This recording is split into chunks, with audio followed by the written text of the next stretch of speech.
She's a riveted still. There she is. There she is. Greetings and felicitations. Hello and welcome.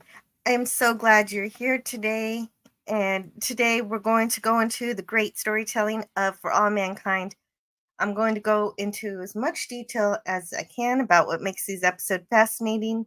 And today we're talking about episode 3 and 4 of season 3. Episode 3 is called All In, and episode 4 is called Happy Valley. And today, to help us go through these episodes, we have Philip, also known as Fleet Admiral Levi, on his YouTube channel. Unless you're rebranding it, I don't know what's up with that. Well, I think we'll be Fleet Admiral Levi at least for the rest of the year. We'll see how things go. But no, I'm Fleet Admiral Levi on the YouTubes. But you guys can call me Phil here. And yeah, hello everybody in the chat.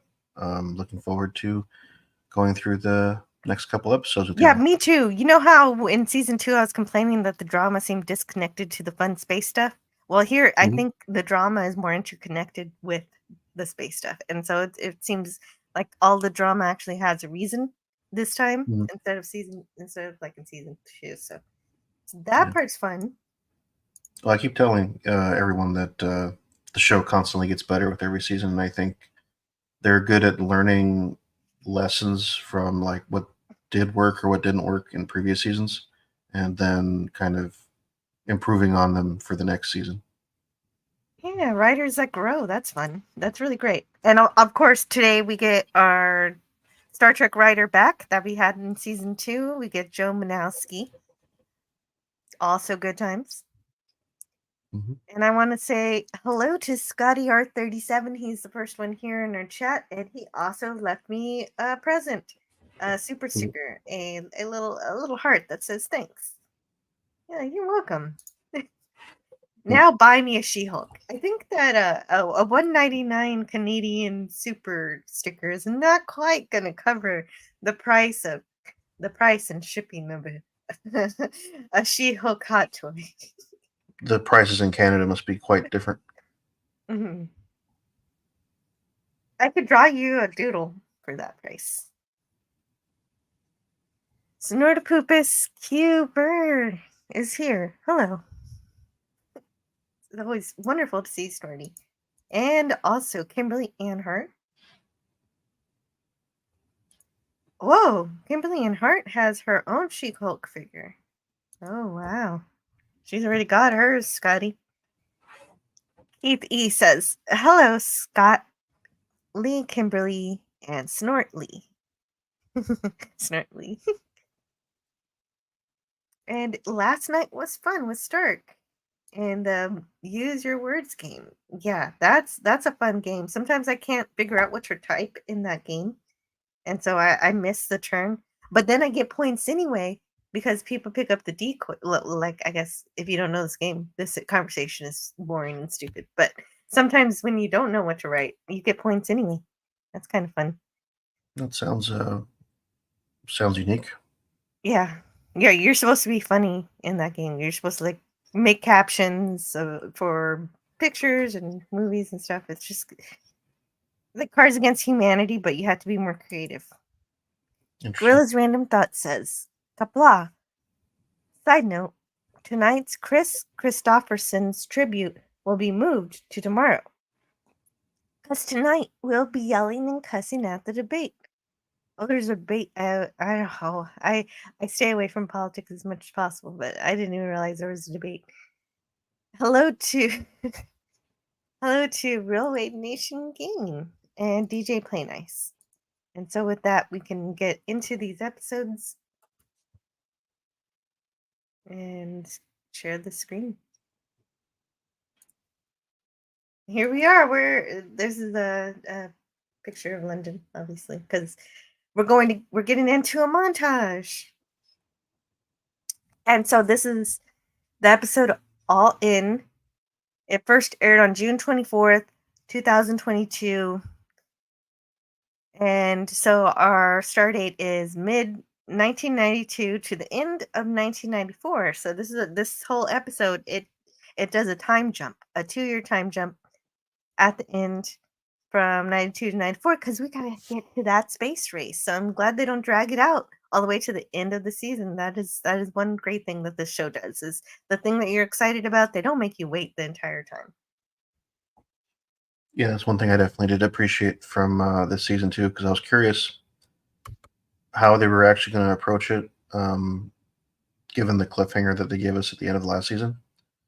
And I guess I kind of figured they were going to, sort of show the setup leading up to whoever ends up landing on Mars in 1995. So, I thought it was definitely better to not have us wait till episode 9 to find out who did. But That's yeah, we'll get to all that. a lot of seasons really do that. They would make you wait. Even Orville season 3 makes you wait until the second to last episode before the battle that you know is coming.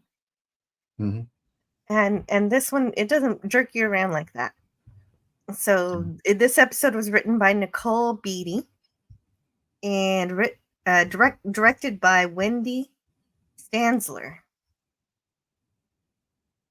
And so we get a montage. It's the 27th annual IAC conference in London, UK.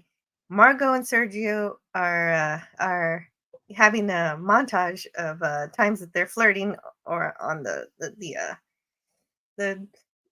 elevator. Although it's very faint, it's glacially slow. It takes them 8 years before anything even happens. So. Mm-hmm. So that they do talk a lot. They talk about a lot of different things. And one of the things is one of Margot's panels is the gravity assist maneuvers for multiple planetary flybys, and she's going to be paired with someone who doesn't stop talking.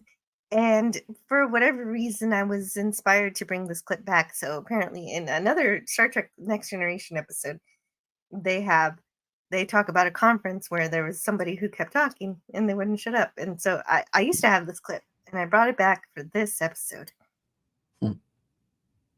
There was no pause. He just kept talking in one long, incredibly unbroken sentence, moving from topic to topic so that no one had a chance to interrupt. It was really quite hypnotic.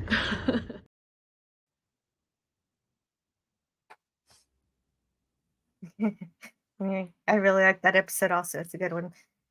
And so, yes, we get a montage for mini elevator rides from 1984 straight into the 90s, discussing different topics like how to govern the solar system politics, which is interesting. It made me think. That also made me think of The Expanse. How do you deal with that kind of stuff, and the dangers of eating pufferfish sushi?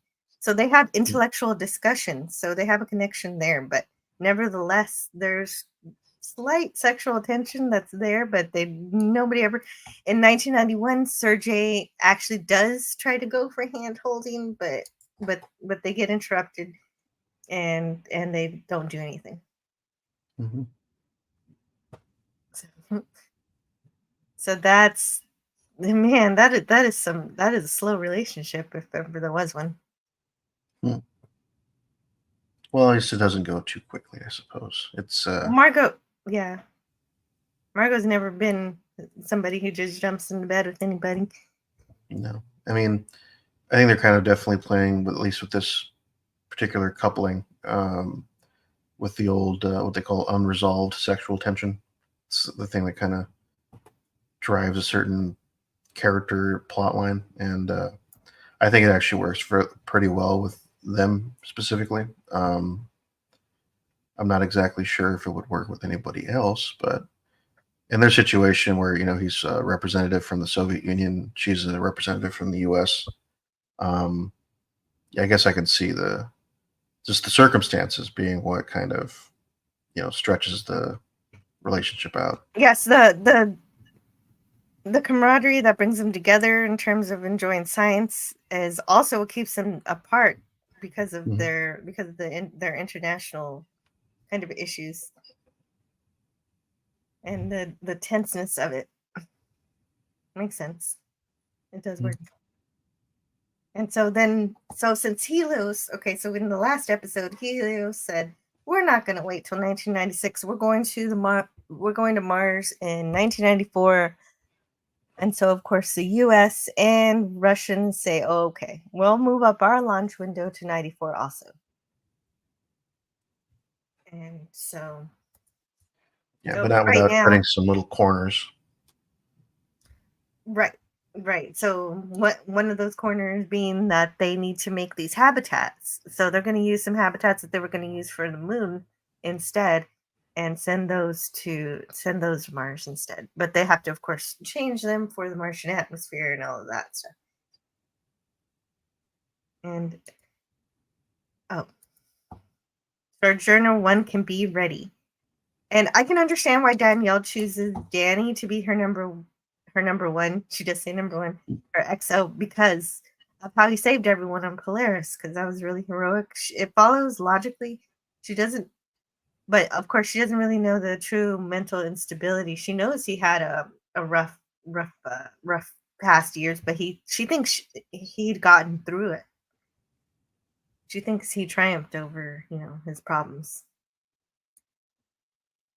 And so they got to work on getting the rest of their crew.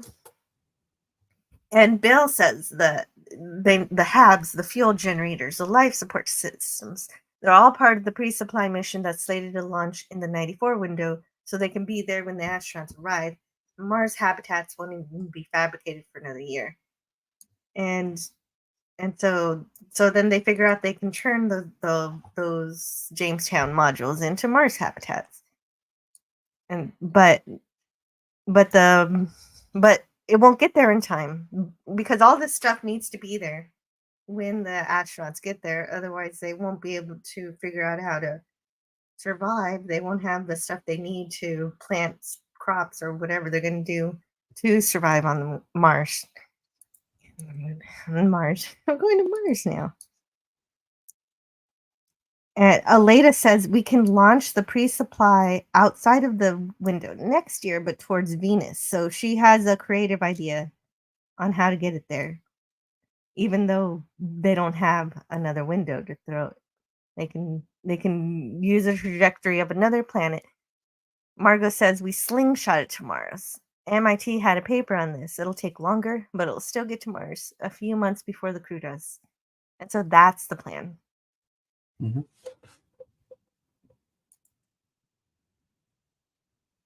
And so that's So that was that's what they decided. And Gavin Blackburn is here. Hello, Gavin.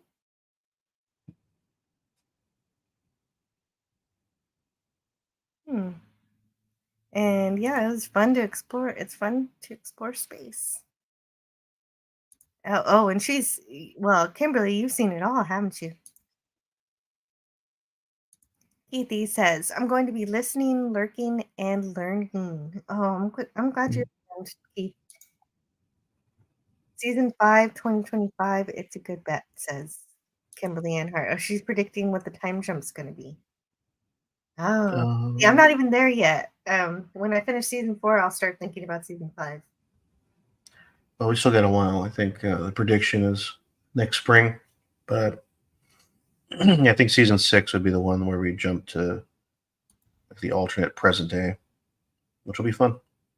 Yeah, and of course, Gorbachev is saying, of course, they're going to do the 1994 window. And then we also get Ellen Wilson debating Bill Clinton. Like, it is so weird seeing this. I know they've done an effect like this before, but it's so wild every time.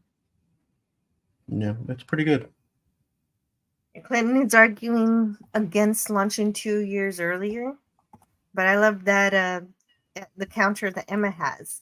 NASA puts more money into the government than it takes out, and I'm glad someone's finally saying it, because it's really true. In our reality too, even though it's not as extremely profitable as it is in For All Mankind, but but it's still it still comes up with inventions that progress humanity in ways that are invaluable. Yeah. And oh, there you go. And so that's pretty fun effects. So the special effects, so neat. So not just the space stuff, but also just news broadcasts that put people from the past in with our I actors. don't know. I mean, it's only happened like I think one other time, but I don't know what it is with certain science fiction properties where it's like we have some old clips of Bill Clinton. Why don't we just like kind of digitally alter them so that we can kind of have Bill Clinton himself in the scene? And the only other time I remember them doing that is the movie Contact, and I think there was a big controversy about that when they did it. But Oh yeah, Contact. I do play a clip from Contact today. Funnily enough, if you can guess which scene makes me play that. well, I'll keep myself guessing for that one. So they're okay. So it just it always feels so weird that Ed's not working at NASA anymore. But this is how the drama went. He didn't get the command, and then he said some ugly things out of character to his best friend Danielle, one of his best friends. And so, of course, after that, she wouldn't ask him to be on her team. So I guess that gives her a reasonable excuse to reject him for her mission. So Ed accepts the Helio command, and so the Helios command. Helios is, of course, the private company. And if you check out the chat, if you check out the, we do have a kind of different poll today. Instead of asking you which episode you like better, I'm asking you, what's your favorite ship that's on its way to Mars? And so I thought maybe that was a little more of a fun question, because instead of saying who's your favorite commander, which ship do you like more? So that's That's a great question. Yeah, because right now we have the Phoenix, which is Helios's mission, and then we have Mars 94, which is the Soviet Union's, and then we have Sojourner 1, which is the U.S. NASA mission.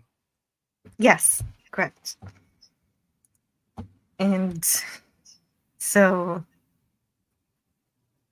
then Ed's the commander for the Helios mission, and it's neat that they're upgrading the Polaris to be the Phoenix, compensating for the trouble. So they're talking about how they're compensating for all the thruster issues that caused the calamity before.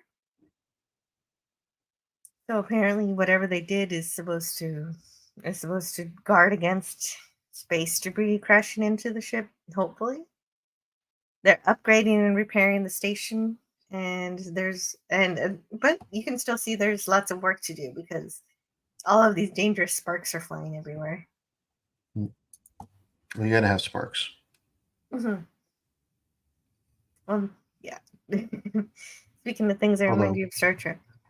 I do want to be on record saying that if I was going to choose the best ship, obviously it's the Phoenix. I mean, who wouldn't want to go to Mars in a giant hotel, essentially? Yeah, essentially. Well, and it has the capacity to take care of a lot more people Oh yeah. than the other ship. But there's something that makes me like the Sojourner a little more. It's a little more clever, a little sleeker. Oh, we'll get to that, I'm sure. Mm-hmm. Okay, so I do like the idea they went with, though. So I think Sojourner 1 would probably be a close second. And Deb is proud of the food that he's serving his astronauts. Apparently there's and okay, so tell me we're not inching towards having a captain's, like a Star Trek style captain's chair here. Mm-hmm. Is that intentional?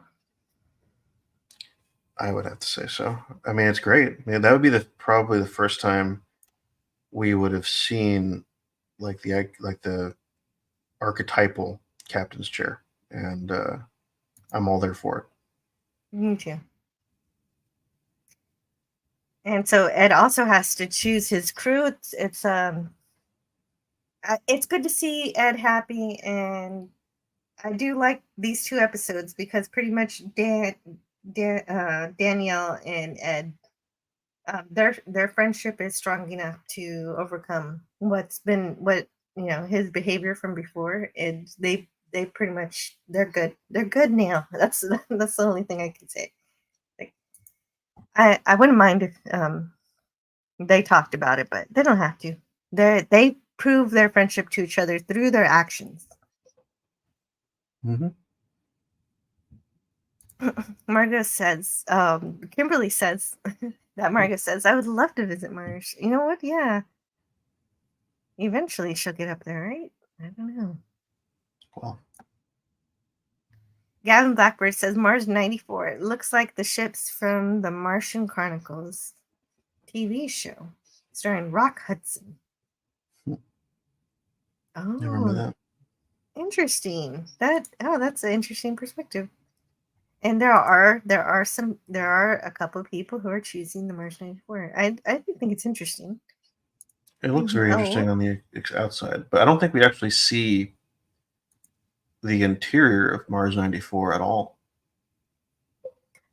Oh yeah, no, I guess we do get the closest we get is not at all. Not even when they're talking to the Russians, I guess.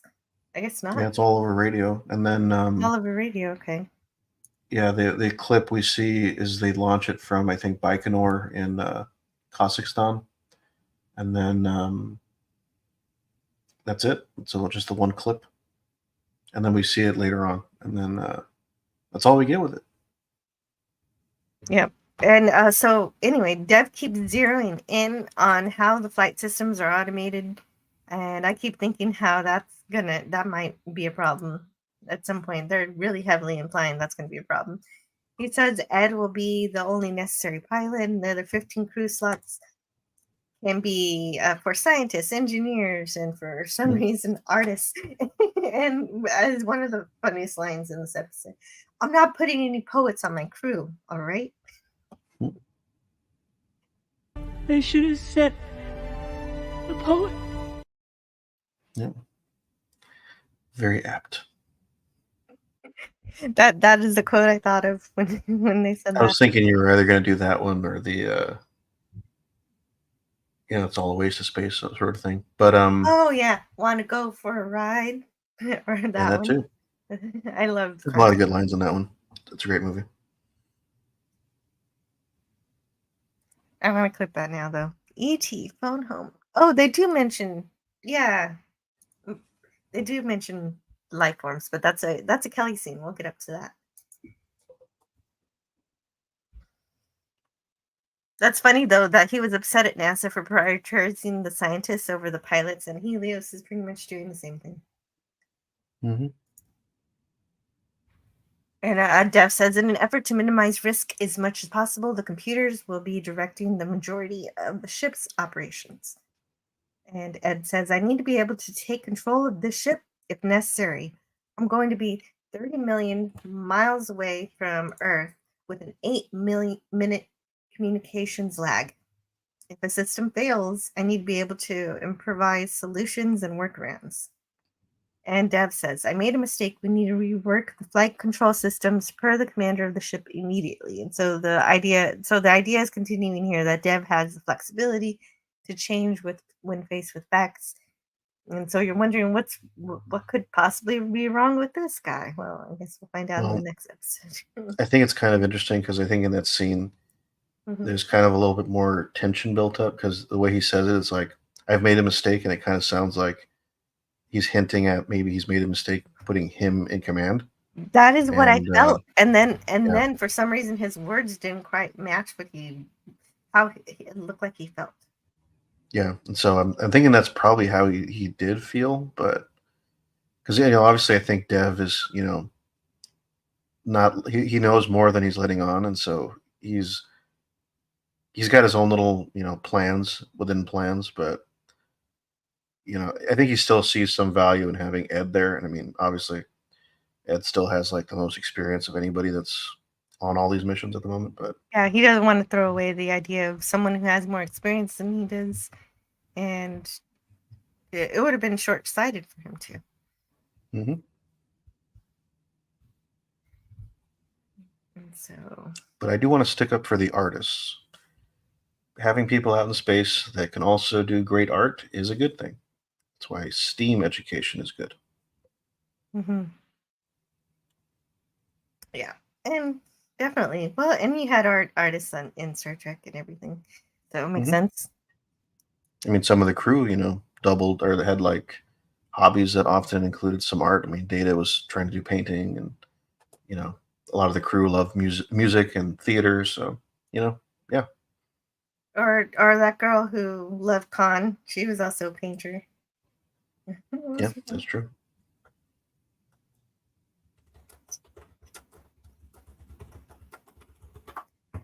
Uh, what is her name? I want to go. Was it Marlo or Marco or I forget her name. Hmm? Let me see.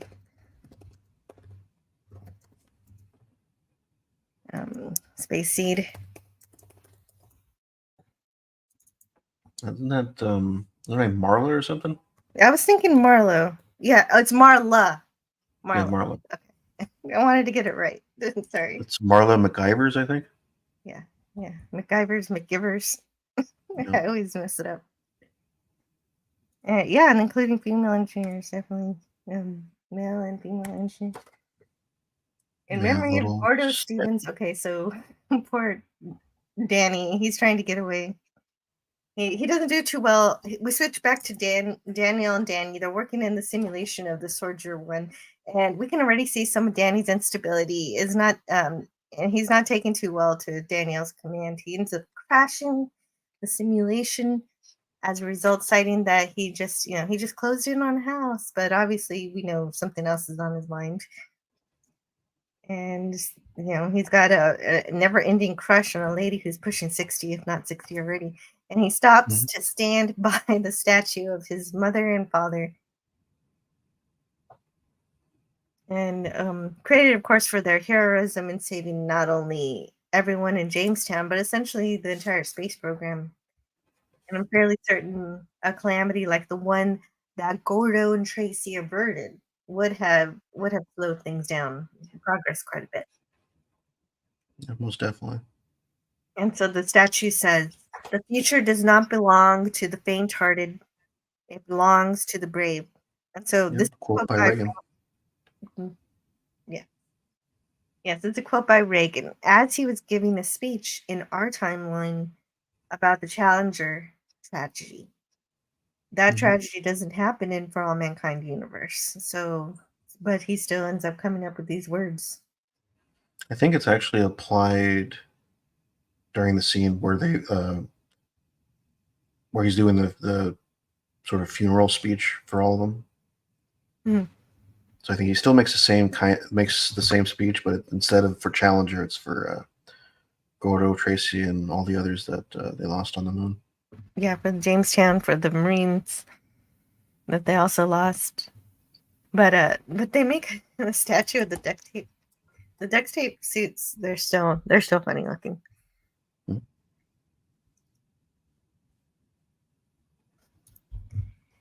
And DJ Play Nice says, practice any art, music, singing, dancing, acting, drawing, painting, sculpting, poetry, fiction, essays, reportage, no matter how well or how badly, not to get money and fame.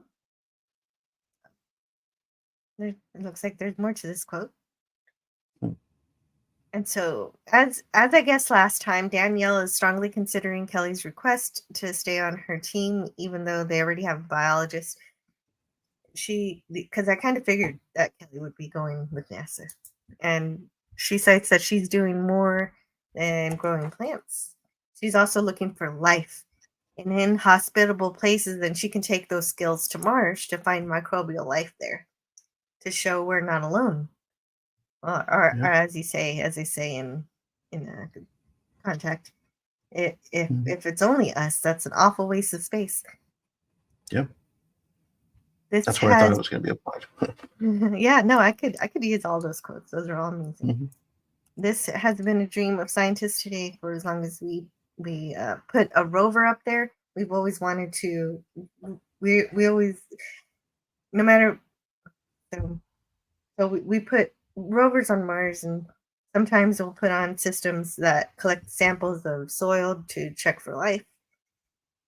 And so this is something that we could finally do by hand, by an actual explorer, an actual human examining what's going on, and the likelihood of finding something is greater when you can choose precisely where you're going and how you're choosing what to look for. Absolutely. I mean, Kelly makes a really good case for herself, and She does. she does earn her way onto the mission despite having sort of the nepotism that is inherent Well, when you're. and that's what she says. She says, "I want to go on a mission where it doesn't look like I'm just there because my dad is a commander." Mm-hmm.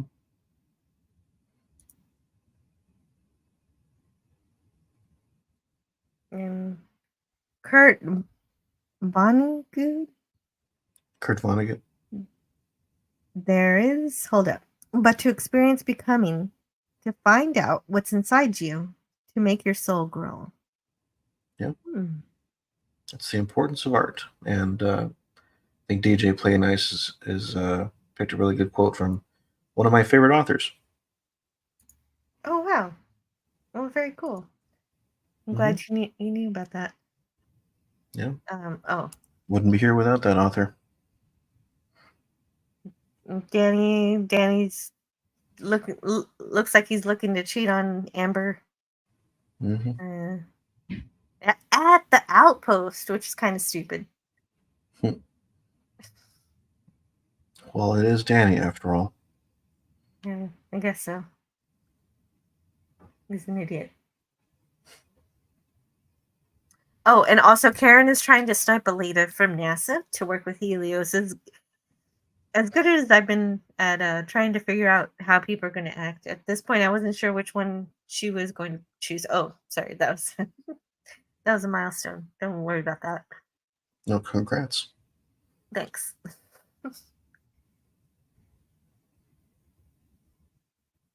And because I'm sure she cares about NASA, and basically at this point Margot is family to her, so it makes sense that she's going to be loyal.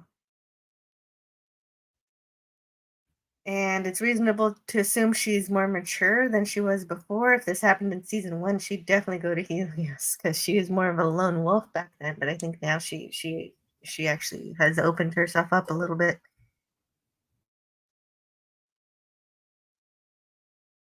Even though Karen does offer her double salary, she turns down double salary, which is kind of crazy.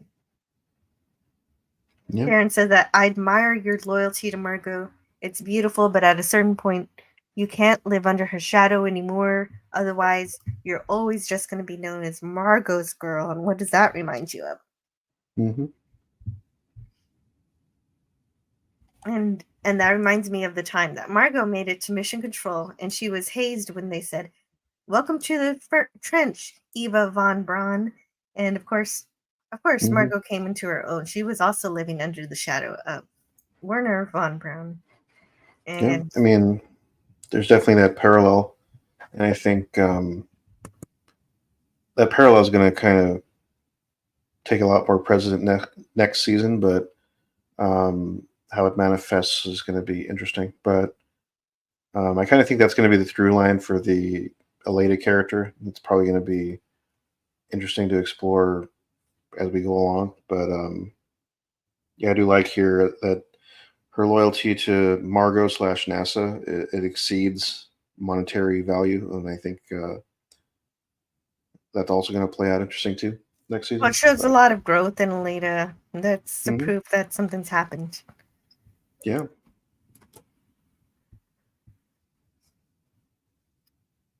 And from Padas de la Fuente.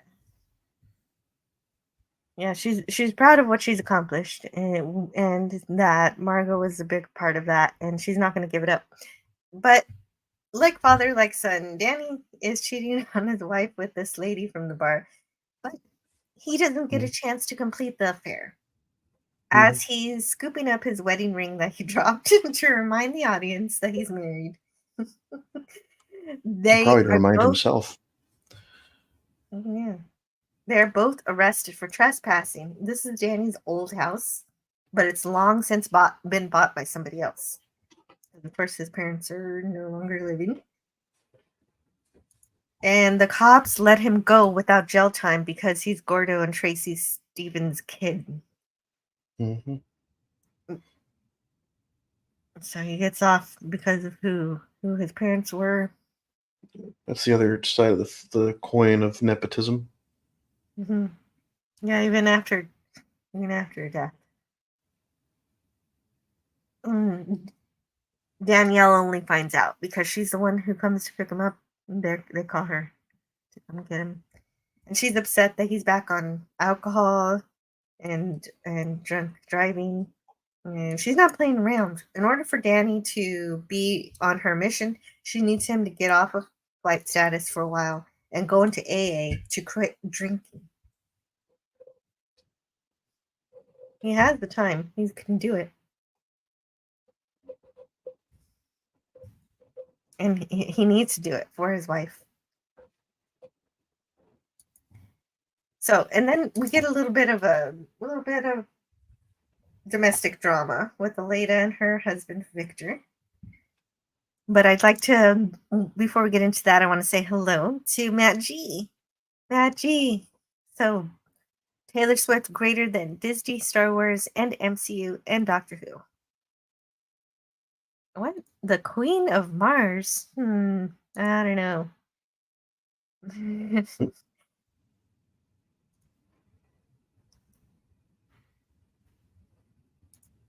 Technically, there's only a princess of Mars. For those of you who've read the, Oh.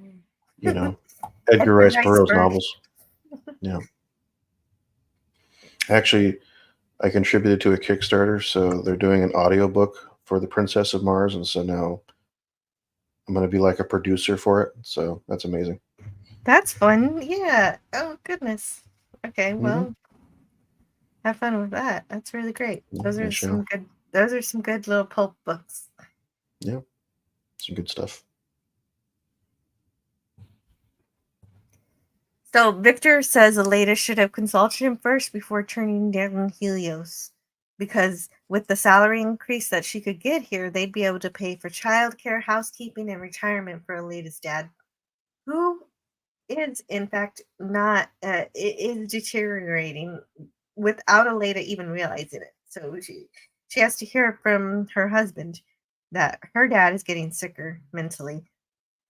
And so Victor tries to help with the childcare, but he got lost at the park with Yavi on the way home.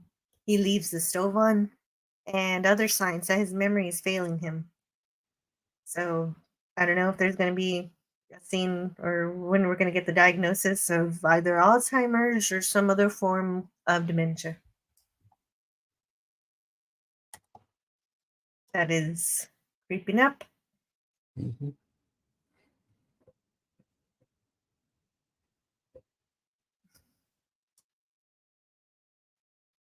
He kind of has a point, but she's made her decision.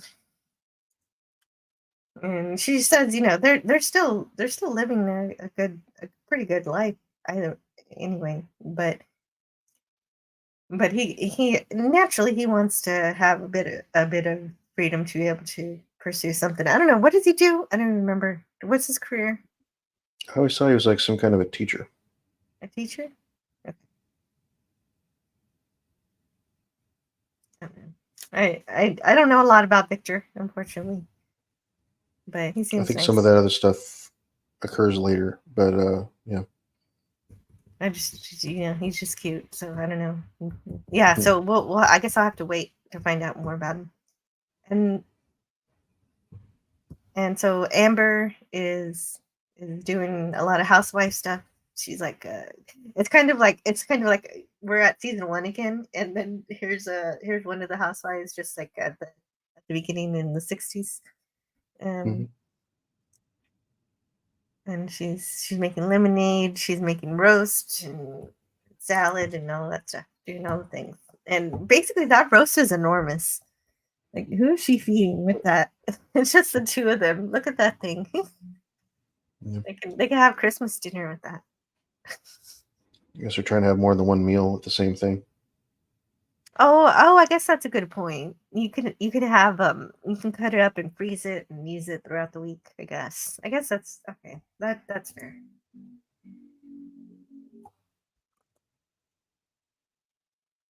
Or they just have really big appetites. Who knows? Right? Yeah. Anyway, Danny is just about to be partially honest with his wife about his drinking, about having to go back to AA. But I'm guessing he'd probably leave the part about the girl that he met out of the story, which is why I'm saying he's about to be partially responsible, partially honest. Hmm. However, not even that ends up happening because their talk is interrupted by a call from Ed, who offers Hmm. him a spot on the Helios mission. Is this a bit of enabling? Yeah. Which I think is, in keeping with how Danny's character has evolved. Because I mean, he knows he's going to get pretty much, kicked out of the program. Not kicked out of the circulation altogether, but he's definitely not going to be going to Mars if he has to do the AA stuff. Well, At least this no, time. I think that if he did the AA stuff, he'd be put back on the mission. I think Danielle just wanted him to get his act together. Well, I think the implication for me was that he was going to, have to do all that, and he wants to go to Mars without having to Yes, he have wants to like go to the Mars without guardrails. that. Mhm. And yeah, Ed is going to be the person who does that, even though he doesn't like Ed that much because of the feelings he has for Karen. Yes, that's absolutely right. Ed is not making him go to AA, so he gets to get out of jail free. Jail Hmm. being AA. No, Yep. no still coffee and donuts and meetings and stuff. So, Yep. so he gets to get out of that. And uh so I see why Alita didn't take the offer because she gets to be the loyal one, and Danny is the alcohol fused debauchery one who decides to be the one to betray the mentorship offered by Danielle to do what enables him to continue to be an alcoholic cheater. So it's just how they wrote the characters, and it's well written, so I don't want to complain too Well, I mean, much, but it would be nice if there was something good about Danny. we have the one thing he did, which was save everybody on the hotel, but that's That's it. true. That's true. He did save everybody. That is one good thing. Canadian Spider-Man. Hey. Yeah, because everybody on that ship would have died if it weren't for him. Hello and welcome. Yes. Yes, he's saying hi to everybody. Great to see you, Canadian Spider-Man. Hope your day's going well.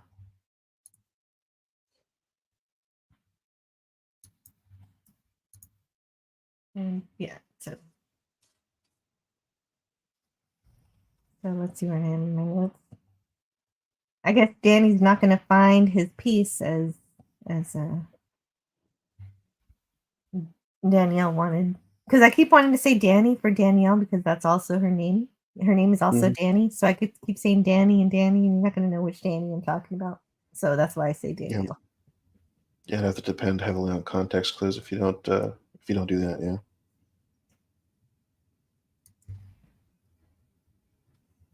And so that's it. He gets out of AA here, and Danielle's trying to be a good friend, trying to talk some sense into Ed about Danny's instability because they both care about Danny, and of course they want what's better for him. And well, I'd feel better about Danny if he stopped being a creep with Karen. Mm-hmm. Well, that's just a given. I mean, at this point, it's just like if there is like one character that is like, I think the trope is called a hate sink, where it's just like people just grow to hate one specific character. It's like it's Danny, but And that specific flaw. yeah.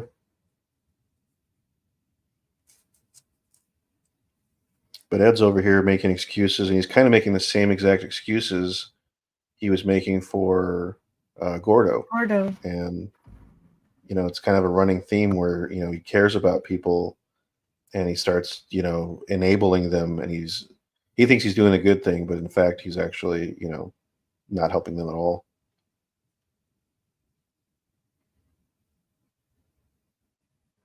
There's a specific quote that helps amplify what you're saying.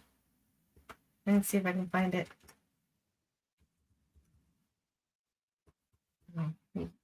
She says, it's something that Danielle says. Mm-hmm.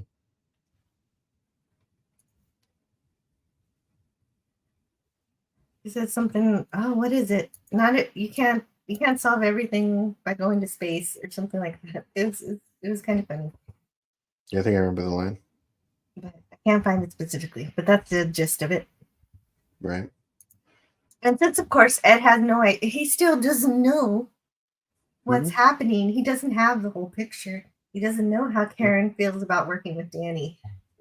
And he just sniped him for the Helios mission. And so that's what Karen gets, really. When you decide to lie to your ex-husband for so many years without having the decency to tell him why the divorce had to happen. She's still lying to him right now, and she's continuing it. And so I'm sure that's going to end well. Yep.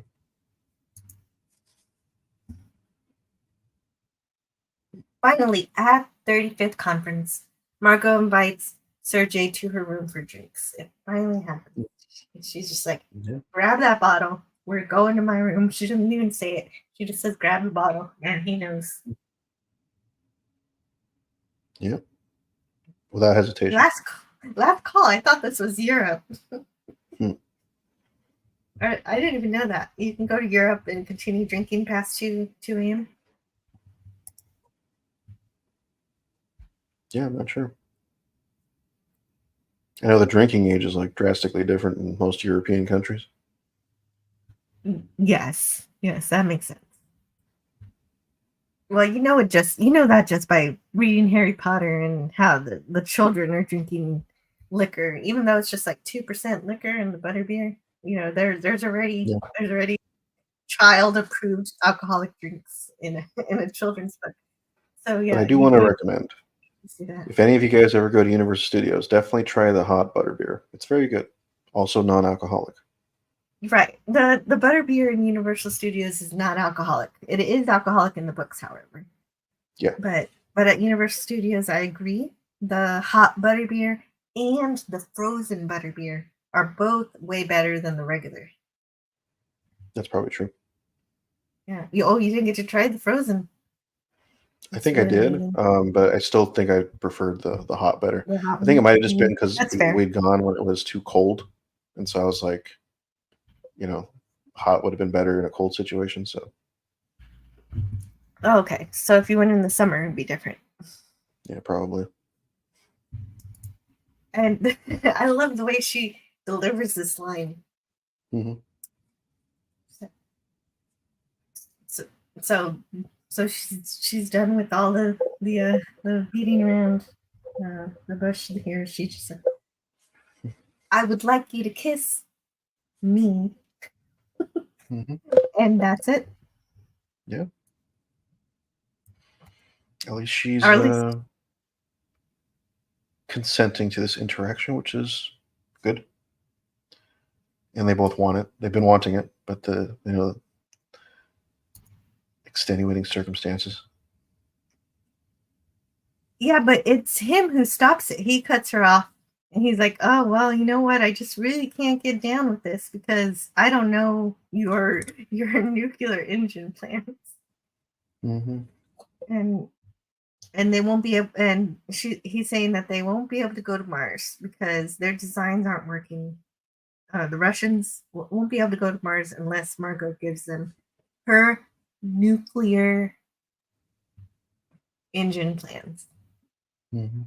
And of course she refuses because they wanted to not share any information that could be used for military purposes. Yeah. But then we get the KGB knocking at the door.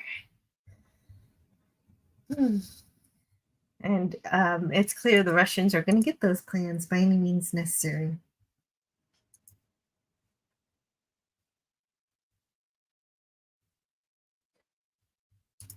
Gavin Blackburn says, I was allowed to drink in a working man's club at the age of 15 in the UK. I had my 18th celebration there and had already been drinking for 3 years. Yep.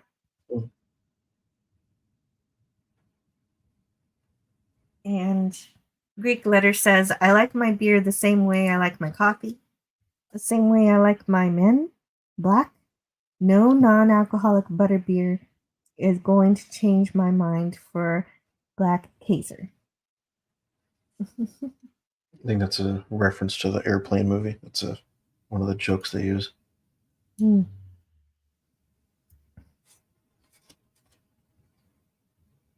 DJ Play Nice says, rub it in, Gavin. Just rub it right in there. Just kidding. Yeah.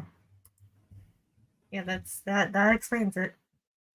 And so here's the outpost sign serving astronauts and their families since 1960.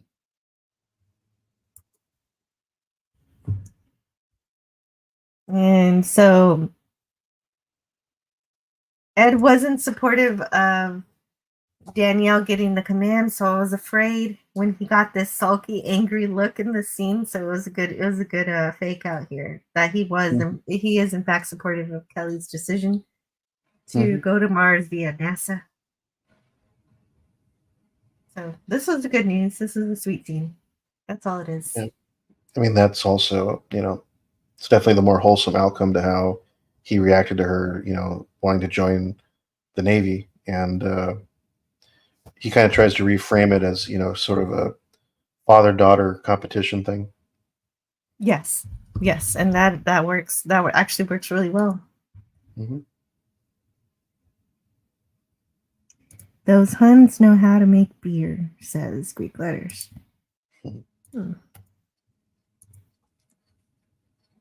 Huns. I think it's a reference to one of the terms they refer to the Germans during World War One. Oh.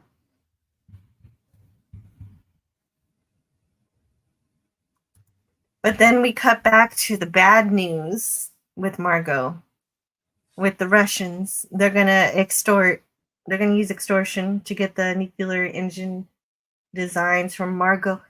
If she doesn't, they will tell the FBI about all of the classified information she's been giving to Sergei all of these years, where her only concession was that she wouldn't help with anything that could be used militarily. And now here we are, that the mild treason is now going all the way to its inevitable conclusion. And it is a little bit sad. It's sad because it's very clear Margot and Sergei actually do care about each other, but they're torn apart because of this kind of thing. Mm-hmm.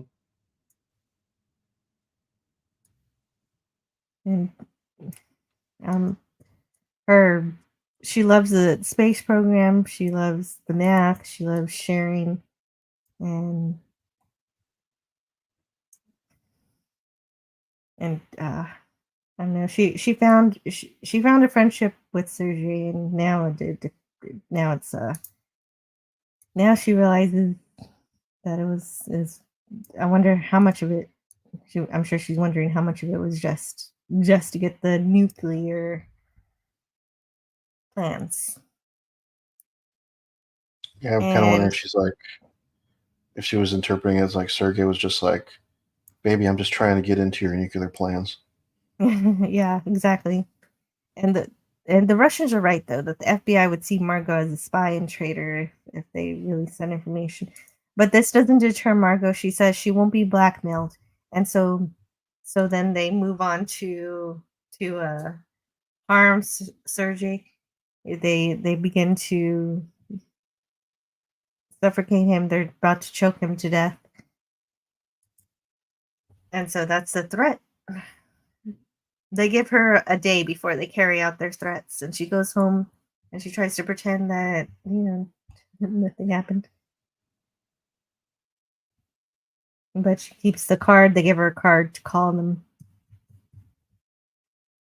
And we don't know precisely what she does with that. We just know that by the end of the episode that the Russians do and are able to launch their craft to Mars. So these episodes are very good at keeping up what we need to do, which is going to Mars. They stay laser focused on that. And so we get an old picture of Margot in mission control, and Bill is gonna leave. He's one of the ones that Karen is poached from NASA. Yeah, but come on. Yeah, go ahead.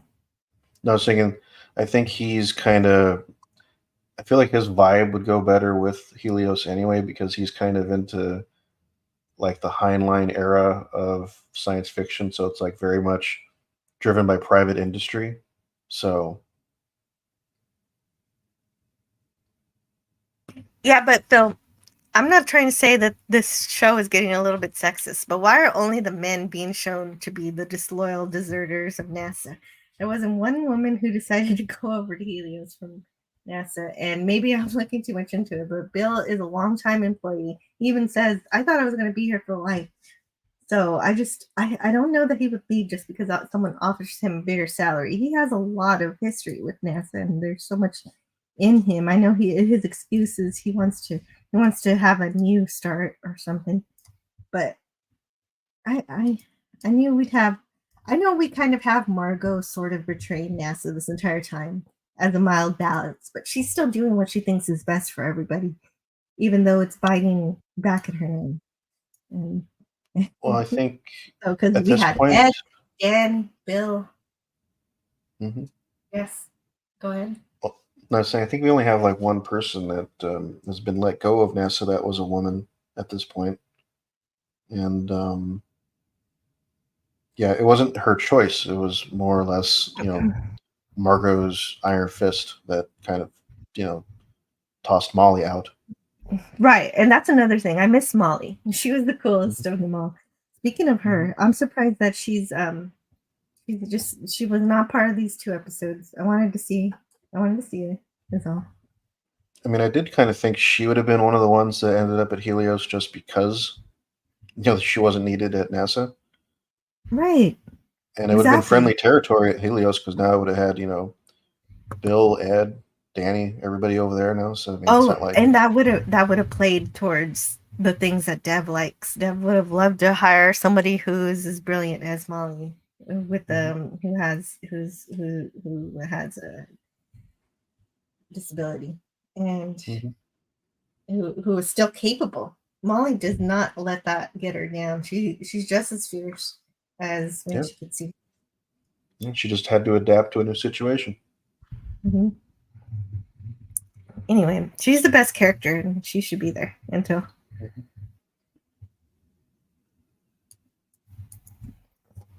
But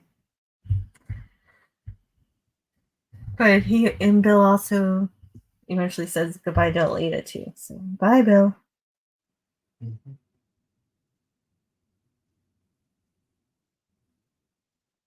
And then Alita also calls him Peanut, and it's like, okay, that's not. I get that she's saying it playfully, but we haven't had very long to get to that point where we see that as something that's playful. It still seems rude to us because it doesn't seem like it happened 15 or years ago feels like it happened to me I just mean, in a couple of years. I think at this point, what is it, 90, still 92-ish? Mm. So they've still kind of worked together and been close for like 7 years at this point. So I mean, Yeah, I do get it. I do get it. there's It was we don't have that exciting. other context, so it kind of comes out a little bit. It could read for some not as, playfully as it probably could, but that's the kind Yeah. of risk you run when you I have a know. show like this. So Exactly. With all these time jumps, you just don't feel Mhm. it, is what I'm saying. yeah, You just don't feel like it's the right thing to say. Even though it is. It's not wrong. It just feels off. yeah. I mean, it's unfortunate about what you were saying, the season jumps that we do, but Something also that's sad. It's just a family aspect of it. Aleda's dad. We spent the first season not being able. She didn't have him. She was basically homeless, and so she didn't get to be with her dad. And this season, we finally get him back, and he's sick. And that's so it's like he's still not there. And that's even sadder. yeah, very true. But at least at this point, he still remembers her. So I don't know how long that's going to last. Mhm. But this is where we get our time skip. We skip to 2 years into the future. Now it's 1994, and they need to get their asses to Mars. Mm-hmm. Aleda is flight director now. Just like That Bill you said. didn't. Bill said you're going to make a great flight director. Mm-hmm.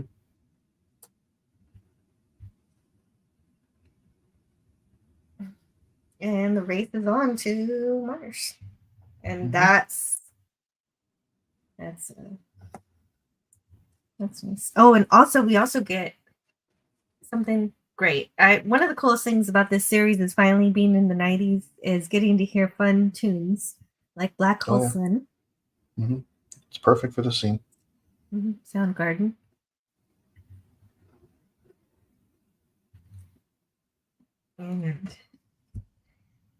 And Helios is getting ready, NASA's getting ready.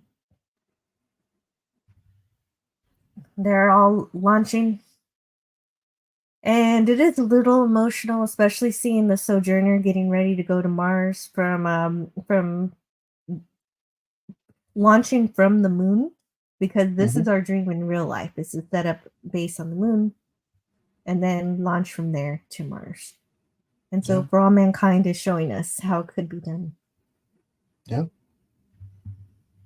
And I think the interesting part of it too is that everybody launches from a different place. You have Sojourner 1 that launches from the moon.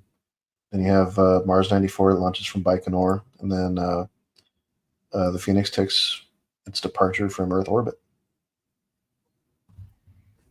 Yes. And we have Bill, Karen, and Deb. They're at mission control for Helios. And Phoenix launches with Ed and Danny. And Danielle launches from the moon with their Nerva nuclear engines with the Sojourner 1. And the Soviets, they launch their rocket from Earth. Yeah, exactly. Just as you said. And Margot's watching it. We cut to Margot. They don't tell us if she gave up the nuclear engine plans or not, but the Russians did say they couldn't fly without them. So the implication is that she did something. She did intervene in some way, but we don't know exactly how. Yeah. I mean, the fact that they got their rocket up kind of shows that, she probably did. But this scene is also Ellen. interesting. Yes, because Ellen Wilson is now president. She beat Clinton, so in this timeline, Clinton doesn't get to be president. Bill Clinton and Hillary Clinton do not get to be president because they are now losers, presidential losers. Mm. And Ellen, she ends the episode saying, "Let's kick their asses." And it's like, okay, well, they're already going. What are you going to do? Still hyped. Yeah. That's a president's job, is to hype it up.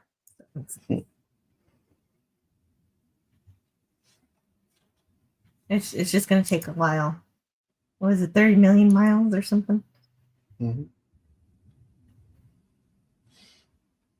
I think this 2-year time jump is also kind of reminiscent of the 2-year time jump they do, I think, in either the third or fourth episode or fifth episode of the first season, where they established Jamestown. And so there was precedent for such a thing. Well, there you go. We still got a while.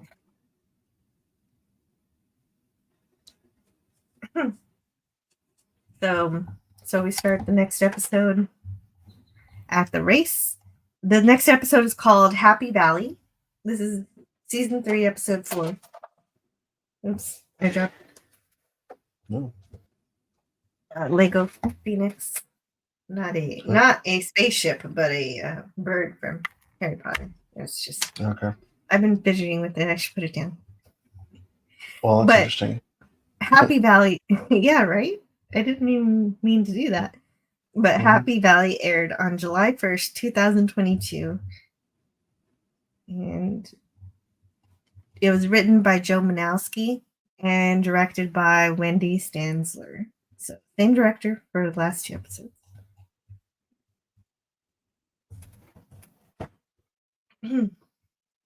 So, let's go back to this. So then Dev is acting as though they've already won, which is, of course, a sure sign that they're not really winning. They're not even on Mars yet, and they're just acting like they have it in the bag. Yeah, pretty much. And yeah, Sojourner 1 is in second place, and the Mars 94, the Soviets, are in third place. And speaking of different places, let's see how our poll is doing. We got a poll here. Which is your favorite ship? Which is on its way to Mars in these episodes? Sojourner 1 has 36%. The Phoenix has 55%, and Mars 94 at 9%. There you go. Let's see how it is at the end. So apparently the government is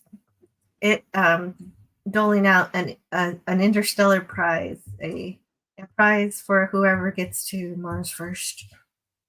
Yeah, I think it's reminiscent of the real life X Prize they did about maybe 10 or 15 years ago for some private companies.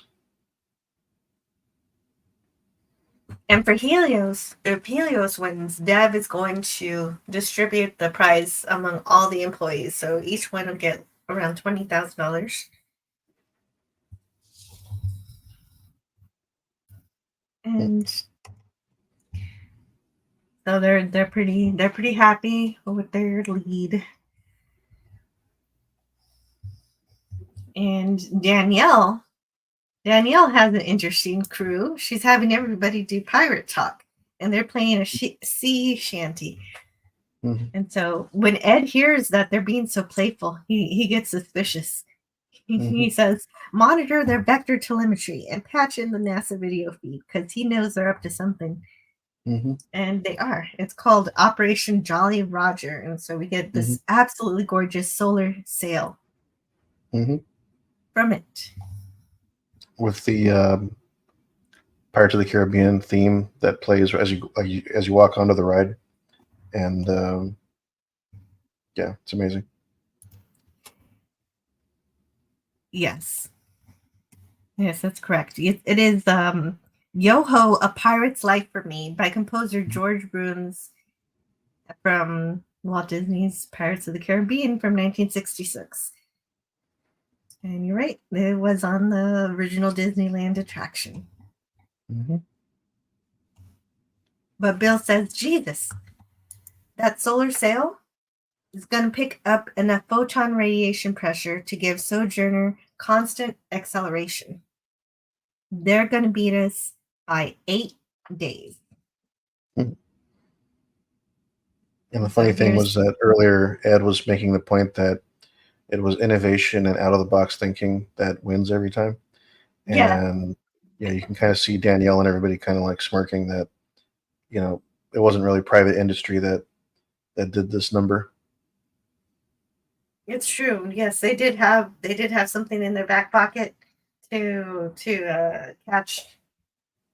catch Helios off guard. And here they go.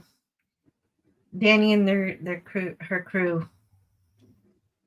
Um, Kelly uses an iPod, which is interesting because in our timeline we don't get the iPod until 2001. But of course, Hmm. technology advances faster in the For All Mankind universe. Yeah, they're about a decade ahead in most tech, it would appear. Yeah. And Karen is trying to say, well, as long as we make it there, we'll have some kind of accomplishment. But that's not what Dev wants to hear. He says, Hmm. first is what matters. It's the only thing that matters. Only thing. Hmm. Only thing that matters. And he has a tantrum, like a very Hmm. calm tantrum. Very calmly breaks something. But man, Yeah. that's kind of scarier when you're calm doing something Hmm. violent. Yeah, I think you definitely start to see a little more breaks in his little chinks in his armor at this point. Mhm. Because we always had like a opinion that he was sort of like hiding something, or like there's some inner depths that he's not letting on to us, and this is like the first time we're kind of like seeing him unbuckle under pressure. Yeah. When he's not getting what he went for, Hmm. what he wants to achieve. Something is not going right for him. Yeah. We have to see that. If he knew about the solar cell beforehand, he could have figured something out, but it's too late. Hmm.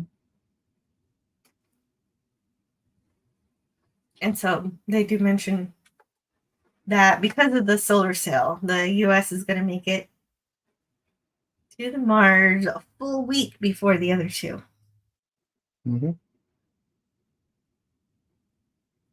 And of course, there's also in this episode, there's an issue. They amplified the issue with the helium-3, which promises actual real life clean energy, because in this universe, we figured out how to actually harness fusion Hmm. and not just fission. Although, however, the rockets, the spaceships are still using fission, but this the fusion technology is blossoming, and Yeah. it threatens the oil and gas industries, who for some reason, which I it doesn't register me. No, think you're muted.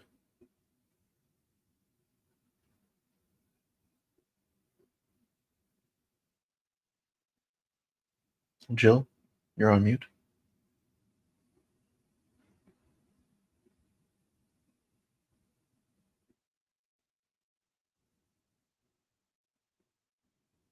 Oh, well, howdy, folks. Hope you're enjoying the show.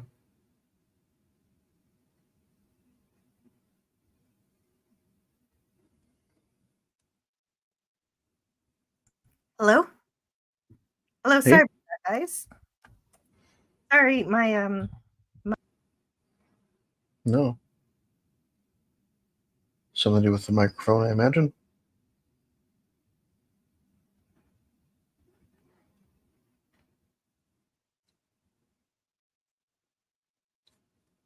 Well, I won't say much about that, Gavin, but you're probably not wrong.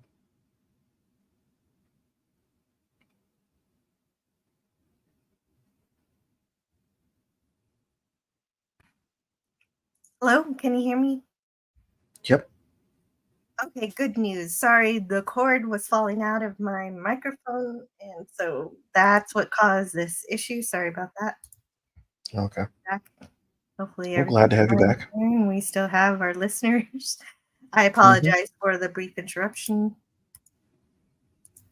but we were La I was Jill thinking you were, got her own show. yeah. I was thinking you had very just strong opinions about oil and gas industry. Oh yeah, I did kind of. Well, the thing is I think it's unrealistic that the oil and gas companies wouldn't have jumped all over being part of the helium-3 kind of exploration. You would think that they would integrate it because they integrate everything else. They're integrating they're integrating solar and wind and all of this stuff. Well, They're doing that now. They're trying to take they've ownership of other they've been energy. really slow to it, though. I mean, over the years, like in the '90s, it wasn't a thing. Like they were not considering renewables, Mhm. at least the way we were, and they were actually doing everything they could to shut down companies that were trying to explore electric cars then. And I think it's only recently that it's become so obvious that these issues that we're experiencing with climate change and all that, that they have to diversify their energy portfolios, and so that you know the '90s was like 30 years ago, so them taking so long to adjust to it and instead of just jumping onto these new emerging power things, I think is pretty realistic. But Well, it's realistic for something like wind, which isn't that profitable, but something like fusion is is world changing. I don't well, I think mean, they would fusion slack is on not that. oil or natural gas. I mean, it's a whole different I know thing. that. I know that. You know, It's helium-3, so but I mean, it's still they would have to mining. build the They infrastructure and all that. So, mhm. And well, what they need to do is actually make friends with NASA and get on some of those trips to the moon so they can mine helium-3. Like, well, I think I don't actually know. it's revealed at the beginning of this season that It's companies strange. like Exxon and Shell already have like stuff on the moon, like some kind of So infrastructure. But so then what's the they're problem? still. They just move their employees from working on oil and gas to working on helium-3. Now you're talking about the kind of like let's just make truckers code kind of thing. Well, is it really that different? Mining, I guess if you can already mine, hmm, I mean, I guess then that's true. I see what you're saying. They don't have to be Well, I mean, pilots though. They just need it's to it's become not astronauts. exactly it's not exactly kind of explained in the show, but at this point we have 10 year there are 10 years at least ahead in some areas, and it seems like they're kind of ahead in robotics as well. So you would Mhm. imagine that any mining operation they had on the moon would be mostly automated, and the only people there would be like technicians that would just repair it if it ever like messes up. So even then, that's a different type of specialty. Yeah. Yeah, and Wilson said she's going to put in a new job bill to deal with an unemployment crisis, but we know how those jobs always go. Those are only temporary jobs, and those don't really do it doesn't really do anything. And Wilson is so we cut into some politics drama. I'll just read it. Wilson says, "You sat on that very couch last week and agreed to these budget cuts." And the speaker says, "I said that I was open to exploring them." Wilson says, "No, you promised that if we raised taxes, you would support them. So what changed?" And the speaker says, "My members have been getting a lot of blowback from their constituents." And so the speaker wants to cut profits um, earned by NASA to deal with the unemployment crisis, which is insane. And so, of course, Wilson says that's not how she wants to balance the budget. She wants to cut the budget, and she was allowing, I guess, the Democrats to have some taxes raised as a concession. I guess I'm not sure, but I guess it's not working out or something. But I love all of these cool rock songs in these episodes. And it makes sense that Wilson going back to Texas would cut into a song, a Toadies song. Possum Kingdom is by the Toadies. And it's also it they're also a Texas rock band. So that's why it's cool. Mhm. And but it is a strange choice because it's a fictional urban legend killer song. Like it's kind of creepy, kind of a creepy song, but it's a rock and it's a favorite of mine. Pretty good. And Gavin Blackburn says cloning secrets that only the Sith know. Somehow Jill returned. And DJ Play Nice says, it's magic. Mhm.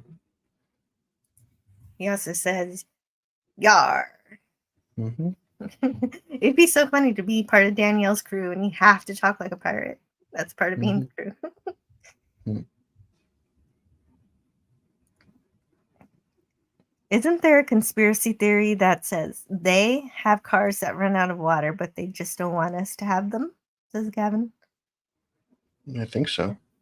There is one, yeah. I think there's something to that, but I don't know that if it were easily doable, we would have it. Canadian Spider-Man is still here. That's good news. But anyway, yeah, fun to have a 90s Texas rock band as part of the For All Mankind episodes. Yeah, I think they said there was some discussion about whether or not they wanted to, because it was another timeline, so certain songs wouldn't sound the same, and so they were thinking that maybe they would do their own little like riff on a song that would be,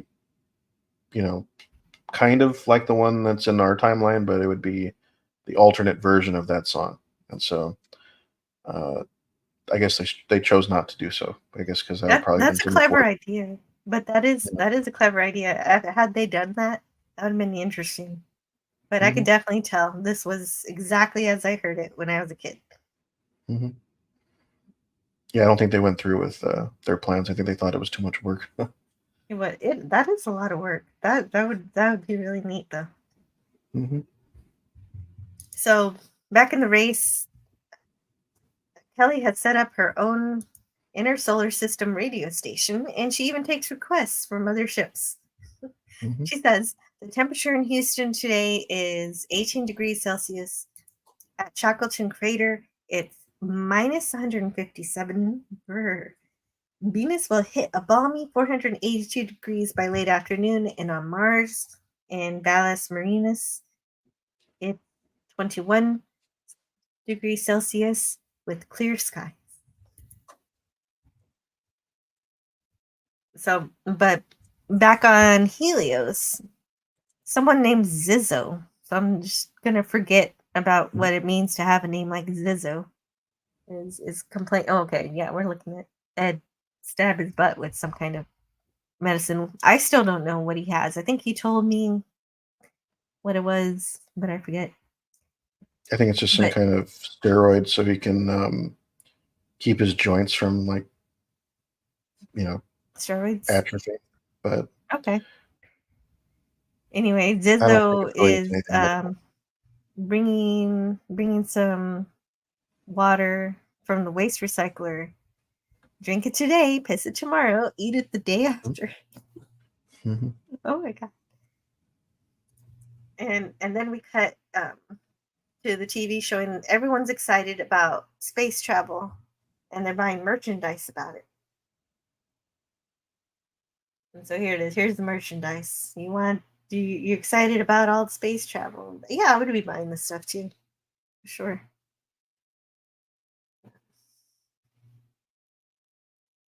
Then and North Korea isn't as much of a loser as they are in our timeline, and they actually have unmanned space probe going to Mars. So I'm hoping that in the For All Mankind universe, its population are not starving or being sent to death camps in this timeline by some kind of miracle.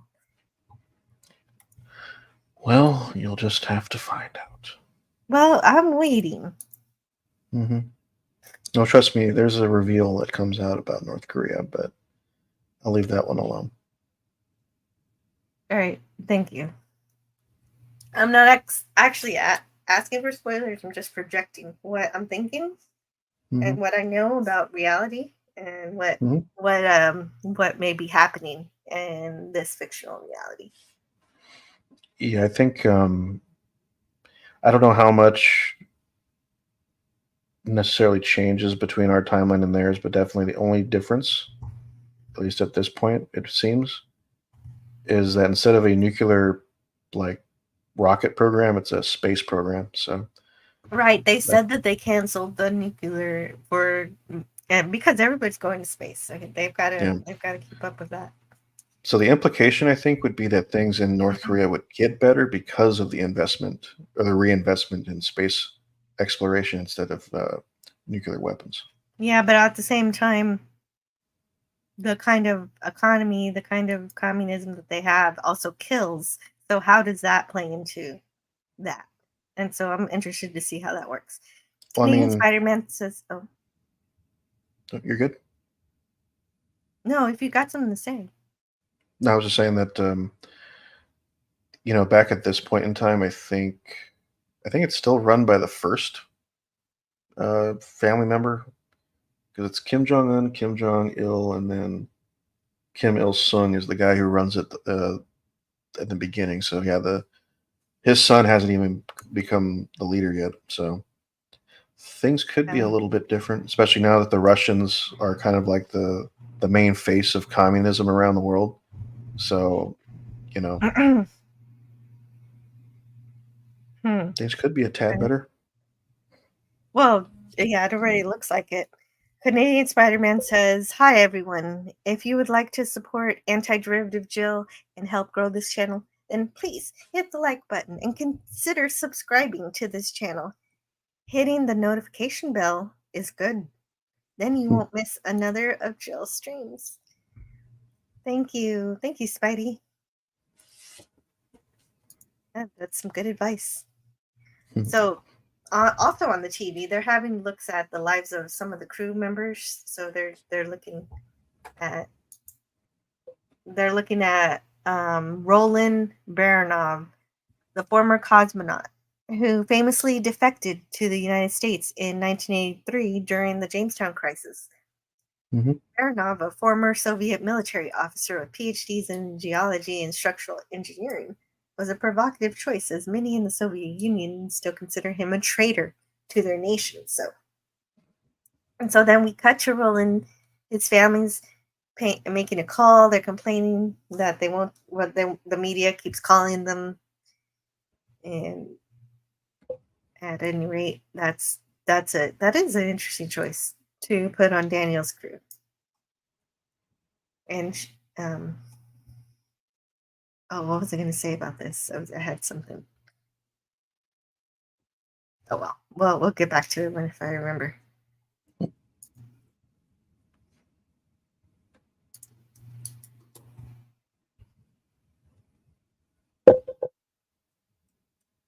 So then Danielle promises Sylvie they're going to get a change of views soon, and Danielle can't wait to get down to Happy Valley. And Sylvie says, "Melis Chasma?" And Danielle says, "It's Happy Valley to me. I remember the first time I saw it. It was in a picture book in the Big Kids library, and it just made me happy." So she's already familiar with the spot that they're all landing at. And she saw it in a book, and she can't believe she's actually getting to visit it.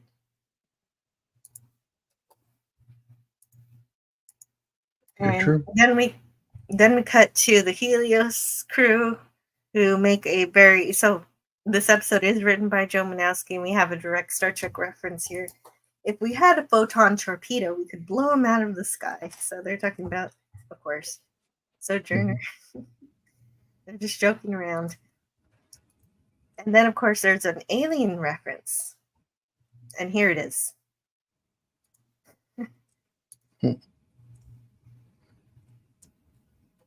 I say we take off and nuke the entire site from orbit. It's the only way to be sure. I love it. Mm-hmm. Yeah, so they're just talking about movies and stuff, just goofing off. And Nick takes a request to reenact something from Love in the Sky, which is the fictional movie about Tracy and Gordo who saved the moon base from before. Oh, that's what I was going to say. That's what I was going to talk about before, about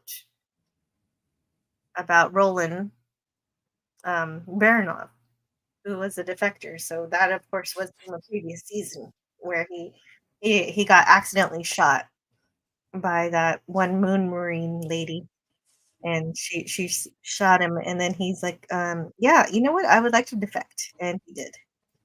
And so now he's on this crew, which is kind of a cool callback I wasn't expecting.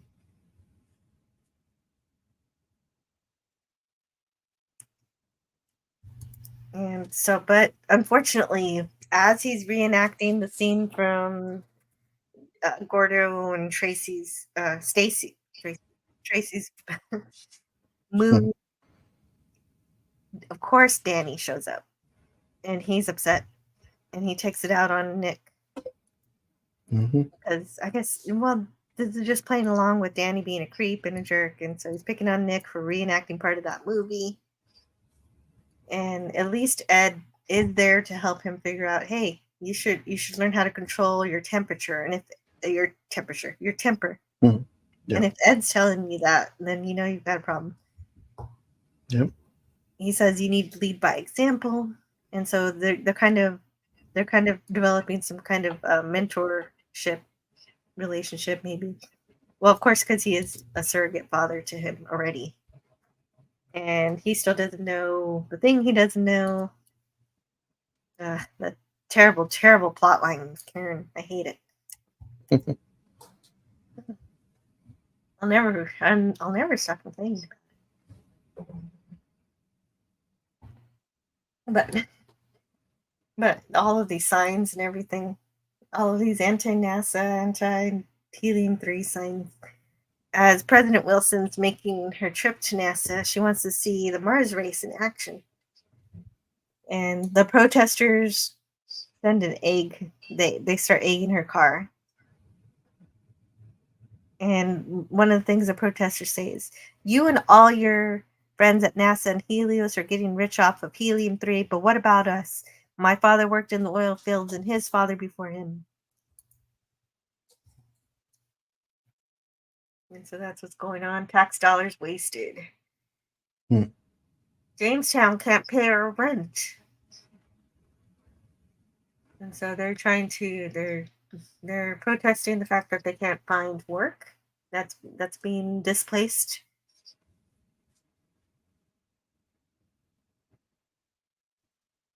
Get more signs. Say no to helium-3. And then we just have Jimmy here, Danny's brother. Danny's brother Jimmy. A reporter recognizes him, but he tells him to F off, and then this girl, what's her name? Sunny?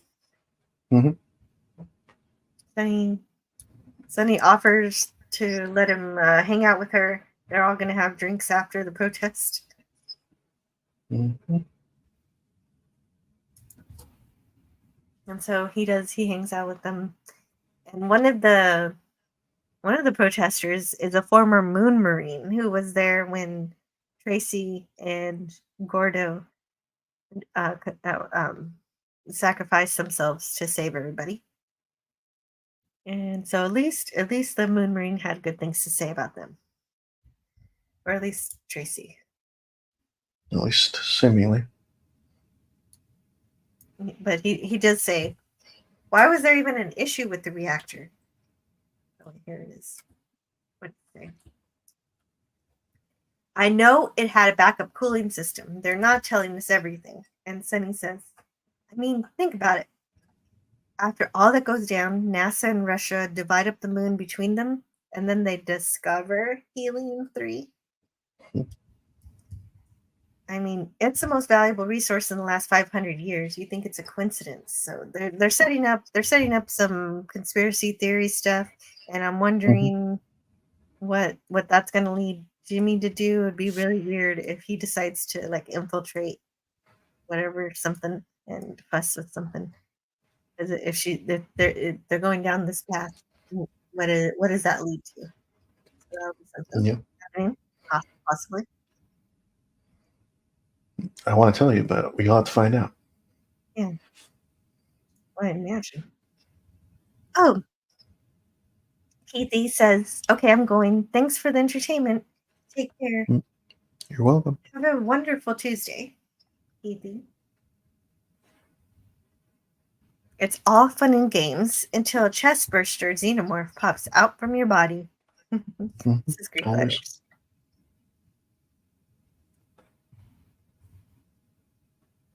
letters. Wait. In this timeline, did Chernobyl happen? Oh, No. I don't think so. I think the implication was because they show the 3 Mile Island incident.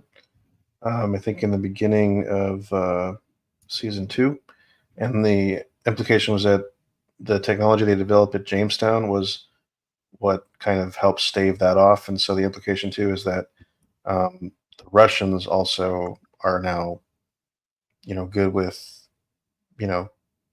nuclear energy. So now Chernobyl didn't happen. That's what I'm thinking, because For All Mankind seems to have a much more positive view of nuclear power than we do. And so it makes sense that it didn't happen. I'm not 100% sure. They didn't say, I don't know. I don't know for sure, but my guess is that it did not happen. No, it didn't happen. Because I think Chernobyl and 3 Mile Island did a lot to the American psyche to kind of like turn us off from pursuing nuclear power as a potential energy source. But there's some of us that are still supporters of it.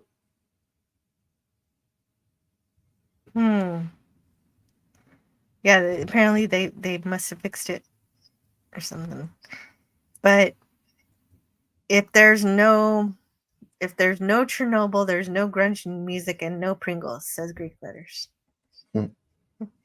But they already said we've already heard some grunge music. We've heard some Well, I mean, that was my argument last week, was that I think grunge music would probably not be as prevalent in our timeline if this was the kind of route they took.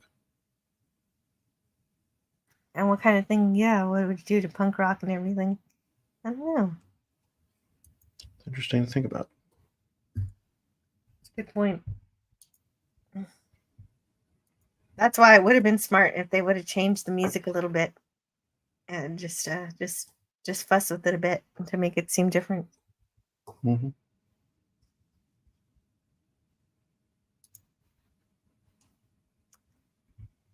And where are we? So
Did I lose you?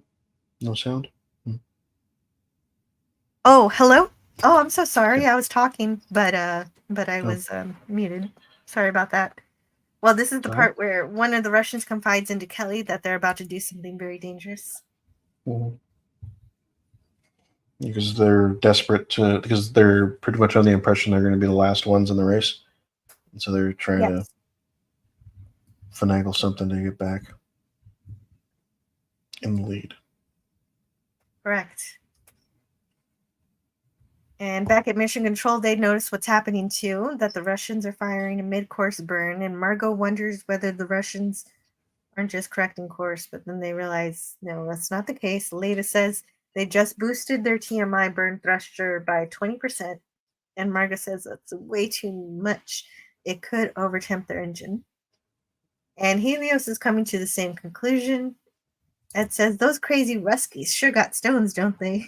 Danny says if they keep the burn up for the next 7 minutes, they'll beat Sojourner to Mars by 3 days. And it says, putting us in dead last. But it doesn't go according to plan for the Russians because the burning stops much too early. And Mission Control at NASA thinks that means there's a malfunction. And so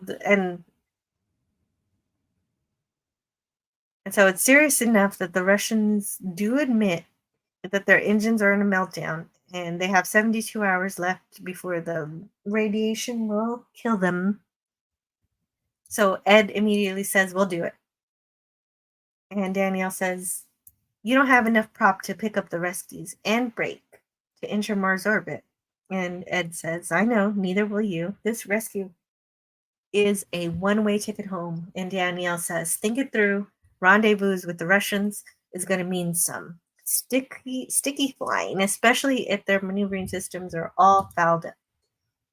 Ed says, I hate to break it to you, kiddo, but I was doing mid-air refueling while you were learning how to read Fun with Dick and Jean. And Danielle says, it doesn't matter how good you are. That ship of yours flies like a grand piano. And Danny says, she's not wrong, sir. Okay, maybe it's better if we just take this. But Ed says, if it was us breaking down in the middle of outer fucking space, we'd want the same consideration, don't you think? We can use our lander as a ferry, and we get a hell of a lot more space up here for their crew than you do. And Danielle says, I keep forgetting y'all got a hotel and casino over there. So Danielle agrees to let the Phoenix save the Russians. And so this is great. This is what I was talking about earlier about how their friendship is stronger than words. Their actions show how much they care about each other. Any fears, that Ed was going to get lost in the desire to win is gone here, because you know that he cares about others, and he wants to save the Russians.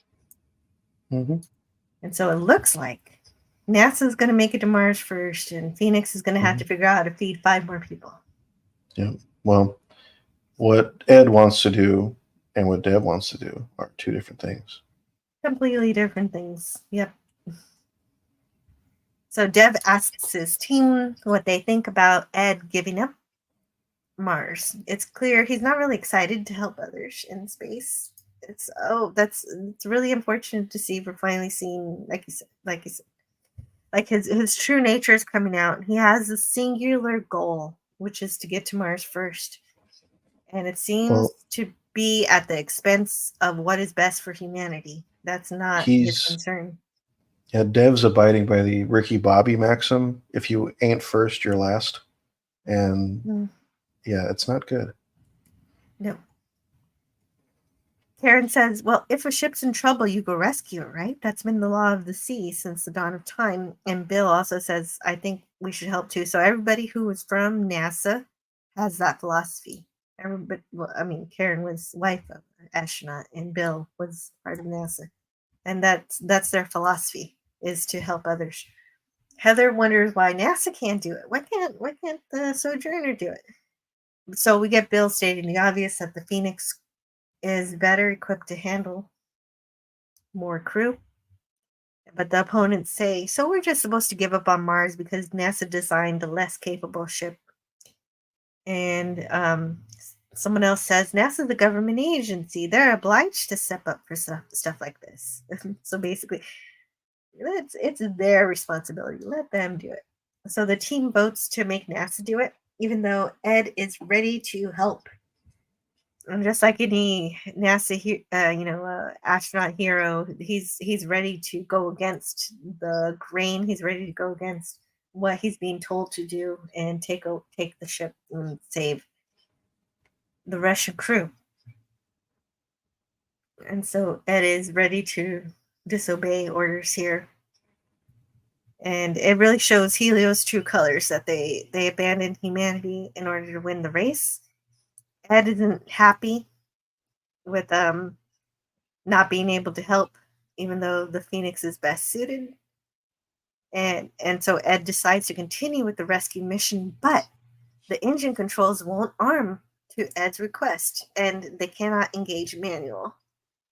Instead, there's a software update, and this is the update that you were talking about earlier, where he said, I made a mistake when Ed was asking for more control over the ship.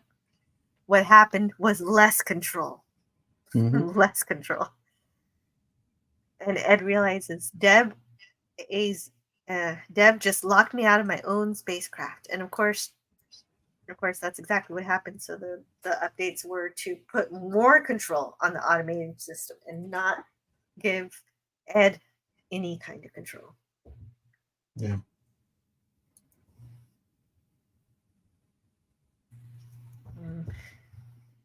And so that, yeah, Ed and Margot, they're both pissed at this decision.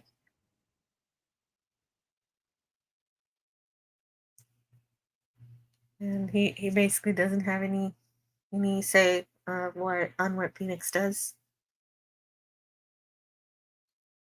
because the ship isn't responding to him, just to Dev's commands. And the command is to push on to Mars, just keep on going. And that's what it's doing. Margot says, you're jeopardizing lives for your own selfish interests, but what else is new? Well, it is new to me. She's acting like everybody knows this, but I'm just finding out right now that Dev is not interested in anyone but himself. Margot said they need to force Dev by nationalizing his company. And so Larry says, you're suggesting we march the National Guard over to Helios and commandeer private assets for public use? And Margot says, sometimes you have to ignore the politics and do the right thing. And of course, Margot knows all about that. And Ellen Wilson, however, disagrees and counters that the rescues are what NASA does. NASA leads by example.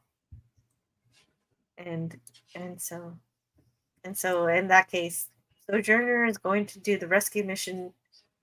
They're called on, and they get to work. Danielle, of course, she's not very happy that she's not going to be able to, land in the Happy Valley that she wanted, but she takes it in stride and takes the mission to rescue the Russians seriously. And Sylvie says, if we can get access to their fuel, we could still make it to Mars. So there's a chance that she's hoping for, that the Sojourner can siphon fuel that will let them still go to Mars. Otherwise, this rescue mission is a one-way trip, as Ed was saying earlier. Whoever rescues the crew will have to go back home. And so they begin to transfer the cosmonauts to the Sojourner, and Daniel makes another aliens reference. This one a little less obvious. She says, but stay frosty and alert. She does say stay frosty, at least. Yep.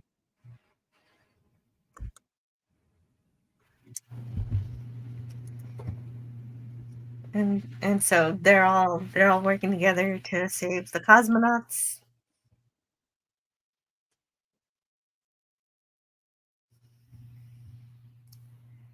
And Ed is understandably upset. I would be really upset. Thanks everybody for letting me know when I didn't have any sound. That was very helpful. Yeah, for a second there, I was wondering what was going on in that one. Yeah, the really dramatic pause was too long. Gavin Blackburn says, to be first at any cost is not always the goal. Jean-Luc Picard.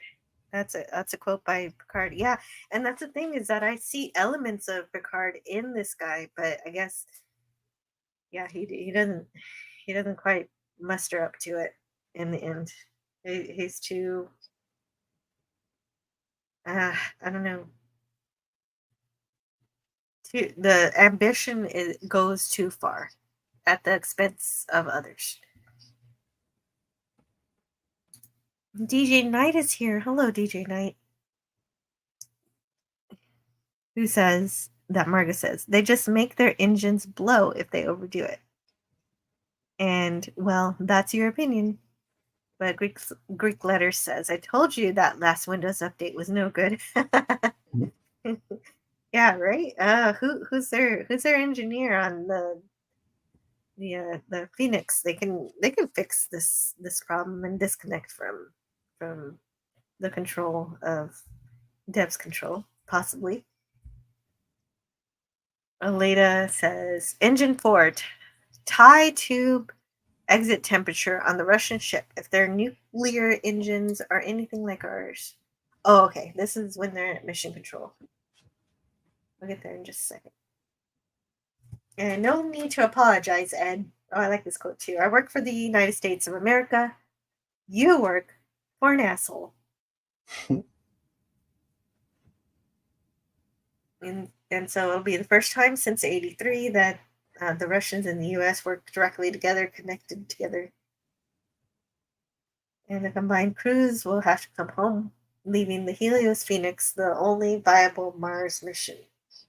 So both the superpowers are going to have to go back home because of this rescue mission.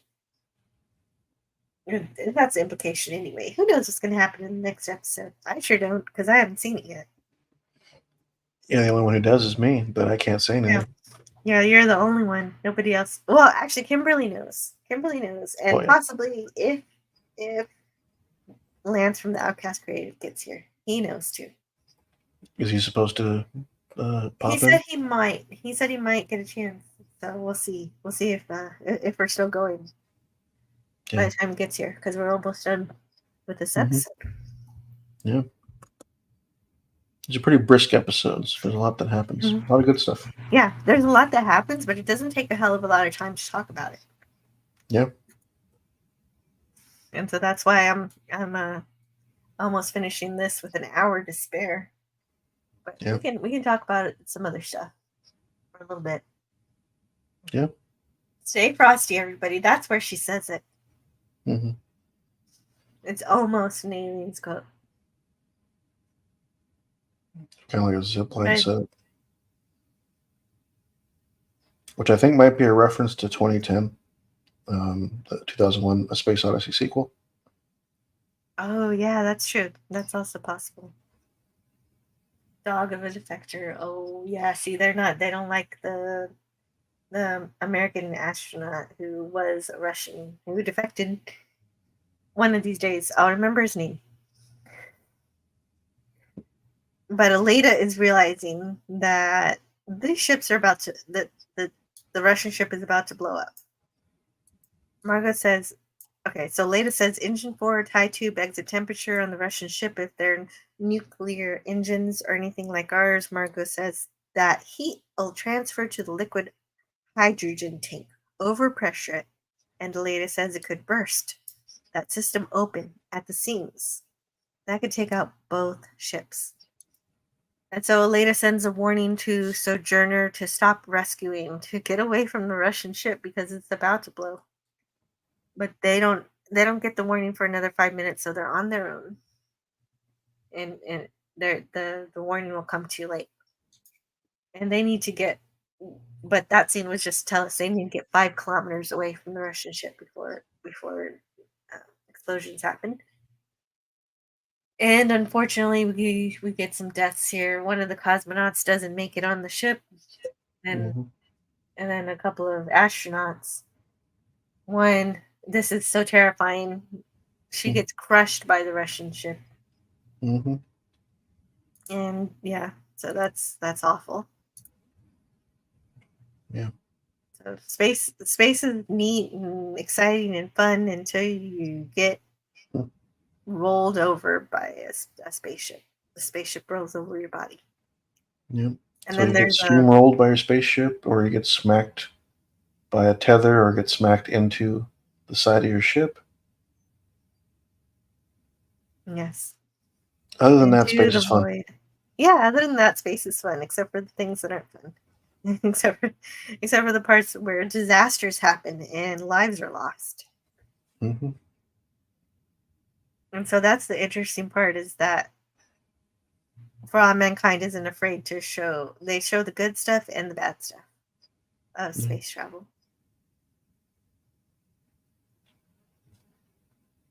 And I didn't notice, but there's somebody, according to somebody's notes I found with that there's a character named Clark Halliday who's played by Tony Curran, who was on an episode of Doctor Who. He played Vincent Van Gogh in 2010 episode Vincent and the Doctor. So that's the thing that occurred. I have not seen that episode. I think I'm seeing a still of it. And so next week we'll learn if Danny and her crew survived, and whether, and what's going on with the Russians, how they're dealing with being on a ship with the defector, and whether or not they're going to get to Mars or they're going to go home, and whether or not Dev's selfish decision wins him the race, or if he just ends up being responsible for all of these deaths, or whether he even takes that responsibility. Pretty much the people who are on his side were saying, this isn't our job, that's NASA's job. Yeah, I mean, what are the next 2 episodes called? We have... Yes, season 3, the episodes for next week. Episode 5 is 7 Minutes of Terror, so that's promising. The race to land first on Mars brings together unexpected allies. And episode 6 is called New Eden. The astronauts move quickly to build Martian bases. So we know they get to Mars. But not just quite vague now. enough. Just vague enough. Well, yeah. It seems like Russians and the United States are going to have to work together. Yeah. Why do you have to jeopardize anything for your selfish needs? Sometimes you have to ignore politics and do your job. So DJ Knight is giving us some Margot quotes. Glad you're here. And yeah, those are going to be the next 2 episodes, because I kind of want to just keep talking about this, but I don't know what comes next. I mean, we're kind of in the middle of things, but yeah, we're right on the precipice of them getting to Mars, landing on Mars, and then finding out who that footstep was that we were introduced to at the end of last season. So that's still a plot point that's lingering. But yeah, so far, what do you feel about the season? It's good. It's so far, I think it's interesting, and I like the space race. There's not been a dull moment, because they actually focus on the plot, and even though there are still some dramatic elements, they're actually intertwined a little more naturally, a lot more fun. And I also like to talk about the music in the episode. I already talked about 2 of the songs. There was one more called Can I Kick It by A Tribe Called Quest, and that happened when Kelly was talking about giving her weather report. Yeah. I think next week I'm going to post, because there's actually a weather forecast for different planets throughout the solar system. It's by the University of Toronto's physics department. Oh, neat. And it's kind of fascinating. Yeah, definitely. If you do have supplemental material, definitely share it. GG Knight says it's a good season. Yes, you can. And Greek Letter says, I bet when they finally get to Mars, they'll find out that the Russians have beaten them. Well, What? I How is wouldn't that be even so possible? sure of that. We were already here. That would be weird. Like that sounds like a cartoon. Like I really want to say what happened, but I can't. So trying to hold my tongue as best I can. But you only have 6 episodes left to find out. So Yay. Okay. So I'm gonna it's end the sooner than poll. that, but still. Oh yeah, what the poll come out as? Okay, so of course we with 61% the Phoenix wins as the favorite ship. It is the coolest looking ship. It's the biggest ship. It's the one Most that comfortable. promises yeah, it's the one that kind of it looks like a generational ship. It looks like eventually lots of people will be able to live on it if they can figure out the bugs.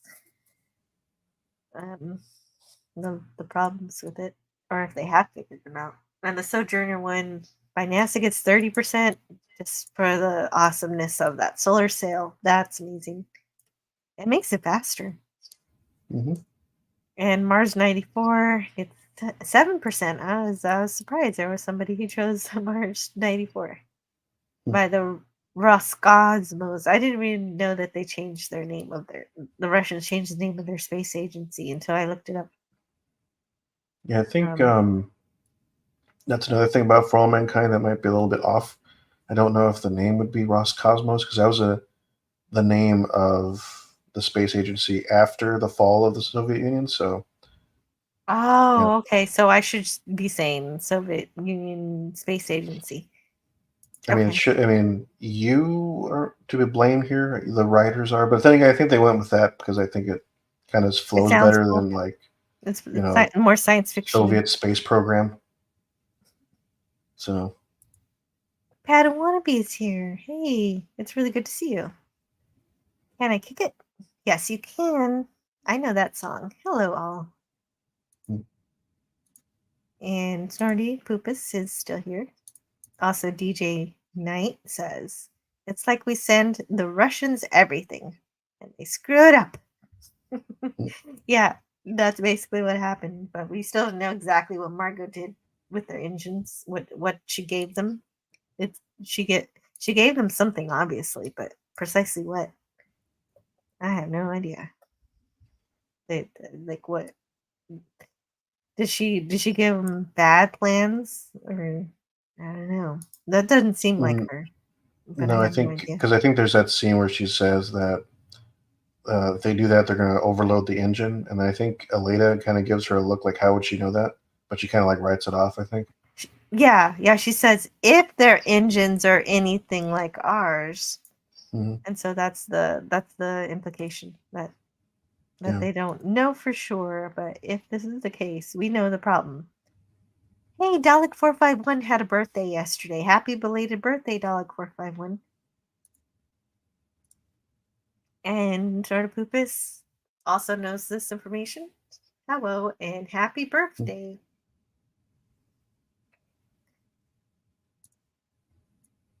Well, there you go. And yeah, so we're finally gonna get to Mars the next episode. That's how I know that for sure. If you're building bases, you're there. So we won't have to Yep. wait too much longer. Yep. Who will it be, and who will have survived? Oh, your We'll birthday's we'll find today. out. Oh, okay. He said yesterday. Jill, it's my birthday today. Oh, it's today. Yep. Okay. Well, happy birthday today. Dalek four Yep. five Happy one. birthday. Woohoo. Awesome. Oh, wait, I do have a clip for that. Yep.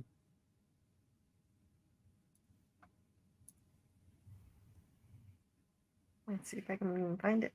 Except, of course, happy birthday. Surely the best of times.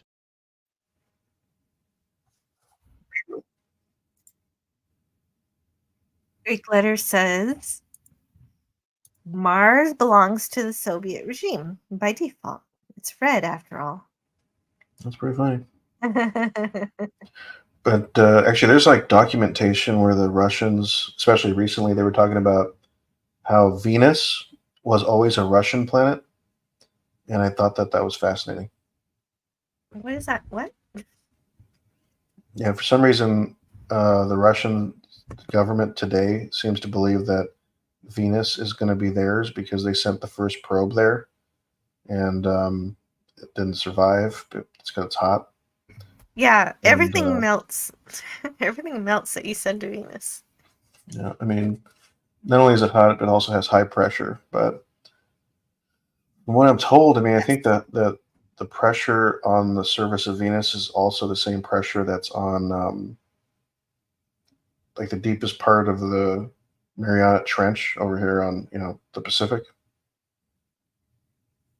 Yeah, so we could use that to test how to what can items that maybe one day can handle the pressure and temperature of Venus. But as of right now, anything we make is crushed and melted. Yep. DJ Knight says women are from Venus and men are from Mars. That is a classic. Gavin Blackburn says Russians claim all in their field of vision. Yeah, it's all mine. It's all of everybody's, meaning it's mine. That's what that really means. Yeah, because I think in this season they mentioned that the territory on the moon is essentially split pretty evenly between like American territory and Soviet territory. And the whole idea is that, Dev wants to make Mars a free enterprise zone. So like everybody gets a shot at anything there. And yeah, we'll see how that turns out. Oh, that's a tease. Well, what if the unmanned North Korean probe has some kind of half dead Korean in it? And it's like, oh, we were first. We're North Korea. I know that's not going to happen, but I was just thinking of something stupid. I really want to tell you, and I can't. What? I was just kidding. I said I really want to tell you. I'm being as vague as I can. Oh my God. But we will find out, surely enough. In about... When do they reveal that?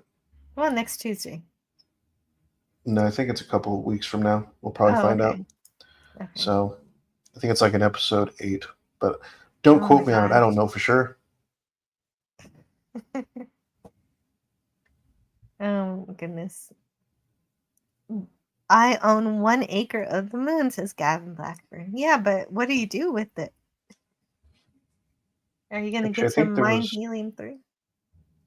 I think there was somebody, I forget what the situation was, but the guy claimed he owned a part of the moon and he wanted to charge the United States government for having landed on it. And obviously it didn't go anywhere. It was like a frivolous lawsuit, but it's still kind of funny. Yeah, it is. Oh. Yeah, that is kind of funny. Well, Gavin, are you going to ask the federal government to pay you for your portion of the moon if they want to land on it? What if we colonize Mars? That is the goal of some people. Yeah, I mean, in my older age, I'm kind of the opinion that Mars would be a great place to do research and, science, but I can't see myself or anybody else willingly wanting to move there for a long period of time. But I'm one of those people who's like a moon first guy. I'm not like, let's just do Mars and forget about the moon. It's like, but you need to build the infrastructure, to have something. It's easier to get us from the moon to Mars than it is to get us from Earth to Mars. And exactly. I agree with you. I don't know why. I don't know anybody who's saying Mars should be the thing first. And it's like, how does it make sense? Far away. You gotta plant the seeds, and it's so much easier to get things done on the moon. It's closer. It's got water, and you don't have to worry about the escape velocity if you launch from the moon. That's why Sojourner 1 launches from the moon. So. DJ Play Nice says, I own 2 to 3 pounds of cheese. What's my cut of the moon? To Gavin Blackburn. Gavin Blackburn says, Moon Monopoly. You landed on my station. Yep. Mars is not the kind of place to raise your kids. In fact, it's cold as hell. Yep. And there's no one there to raise them if you did. Yeah. Yeah. Old Elton John, Rocket Man. Yes, which also makes us great think tune. of Star Trek because of Mhm. William Shatner's rendition. Iconic rendition. Yeah. Definitely. I gotta What put do that you on think? sometime. What do you think about one thing I didn't mention during the episode is what do you think about Margot saying that Ellen isn't one of you when she comes in as president? And she kind of says that like but she's nice to her, but at the same time she doesn't she thinks now that she's president that she's not really part of the NASA family anymore. Is that what she's doing? I don't know. I think she's kind of like playing territory sort of thing, but because there's kind of that impression that like NASA is kind of driving, or Margot is driving these people away from NASA. Is kind of the implication. But I mean, and because she tossed out Molly, it's kind of true. But yeah, I think she's now recognizing that Ellen is now part of the political class. She's no longer in the NASA camp, even though everything Ellen's doing has been like pro NASA. Like she has not relented on anything related to NASA. Yeah, And that's what I was thinking is that yeah, she's still a friend to NASA. So mhm. why would Margot might just also be defending herself because if anybody finds out what she's been doing, she could be charged with being a spy. Yeah, yeah, she could be charged with treason, and it's like, yeah, but you're the one that made that choice. I mean, but it was a tough choice, I suppose, because ultimately everybody at NASA is for the preservation of human life, and if she hadn't made that decision, then Sergey might be killed. But Oh, okay. So there's a tradition that has started on this podcast, and since we have a few minutes, I want to continue it, and that is every once in a while we bring up the Starliner astronauts. uh, No, I clicked on an article, but it doesn't want me to be on it. Okay, so continue Google. That's fine. Oh, because it's the New York Times. Ooh, it's behind a paywall. possibly. I'll have to find another one. I wonder if I could find it because I don't think I have the paywall anymore. Oh, yeah, never mind. I can't read New York Times. It doesn't want to be read anymore. I'll find a different article. It's fine. I will start. Oh, they fine. Hold on, just give me a second. Washington Post. See if they'll let me read it. All right. So They we may have got a paywall too. yeah, but they might give you a few free articles. So I don't know how many, but Must I be get a one. month, yeah. Yeah, one a month or something. I have no idea. No. Anyway, Good enough. so when this was published just a few days ago, just a few days ago, Mhm. SpaceX launches capsule that will return Starliner crew next year. So the Dragon capsule carrying the SpaceX Crew 9 will bring back Sunita Williams and Barry Wilmore, who have been stuck on the ISS far longer than planned, of course, because of the failed Boeing Starliner that was so bad it started making some strange noises. So they got the crew, they put them in the ISS, and they sent the Starliner home without the crew. Mhm. And so it says SpaceX Dragon spacecraft successfully reached orbit on Saturday with an unusually small crew heading to the International Space Station. Of course, obviously making room to have some passengers back home to bring home. The capsule named Freedom just carried one NASA astronaut and one Russian cosmonaut rather than the usual 4 crew members. Oh, that's interesting. Leaving 2 seats open for Sunita Suni Williams and Barry Butch Wilmore, who have been stuck on the space station since Boeing Starliner was deemed unfit to return them to Earth. If the mission is successful, it will be a triumph moment for SpaceX Whose Dragon capsule has become NASA's sole means of delivering astronauts to the ISS. The International Space Station, which is also going to be decommissioned soon, which that's sad enough to think about. The 1.2 million pound Falcon 9 rocket carrying the capsule took off Saturday from Cape Canaveral, Florida. NASA and SpaceX were cleared for launch after Tuesday's test, although the launch was delayed by 2 days when Hurricane Helen made landfall in the Gulf of Mexico.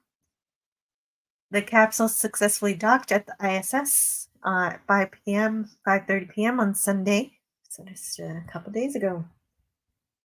The mission, known as Crew 9, is staffed by NASA astronaut Nick Hague and cosmonaut Alexander Gorbanov. So that's great. There is some international cooperation. Oh, what lovely news.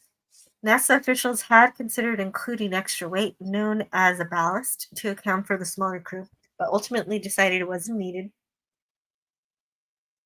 Wilmore and Williams have been on the ISS since early June when they arrived on the first crewed mission of Boeing's Starliner capsule. They were to return on the Starliner after about a week, but NASA extended their stay to study problems, failing thrusters and small helium leaks that emerged on the experimental spacecraft on the way to the ISS. But they concluded that they didn't have enough confidence in Boeing systems to use it for the return mission, turning to SpaceX to bring Wilmore and Williams home. A return on the Starliner would entail too much risk for the crew. And so that's why Williams and Wilmore have to stay on the space station for nearly 8 months. They're expected to return in February with Hague and Gorbanov. And Hague is a Kansas native who became an aeronautical engineer and Air Force officer before being selected as a NASA astronaut in 2013 and later transferring to the U.S. Space Force. His first mission to the ISS in 2018 suffered a catastrophic rocket booster failure that led to an abort. Oh, wow. And then a subsequent flight on a Russian Soyuz spacecraft was successful, and he served as a flight engineer on the ISS. Hague spent 203 days on the ISS and did 3 spacewalks. Gorbanov was an officer in the Russian Armed Forces and is an engineer with a specialty in operating and repairing aircraft and their engines. Before being selected as a cosmonaut, he worked on transport aircraft with the Russian aerospace company. Okay, and so they're gonna do some stuff for 5 months. Wow, that's wonderful. Mm-hmm. Okay, so at least that's got started. There's always something going on with that story, which is really great to see the real life, what's happening in real life, and compare it to Mankind. Yeah, I mean, I think both of us would have probably have preferred them, find a means that would be much faster, but yeah, it would have been nice. Yeah, it would have been nice to get them home before the holidays. They're going to miss their family and everything. Hopefully they get a Zoom call or something with their family for the holidays, but that's not going to be the same as actually being with them. Actually, because they're back in February, not quite March. I mean, there was a point where I was seeing one of my ex-girlfriends years ago, and we kind of didn't see each other for months, and so we kind of invented a holiday because we basically kind of just threw all the holidays together as like one giant event, and we called it Saint Verbalenmus.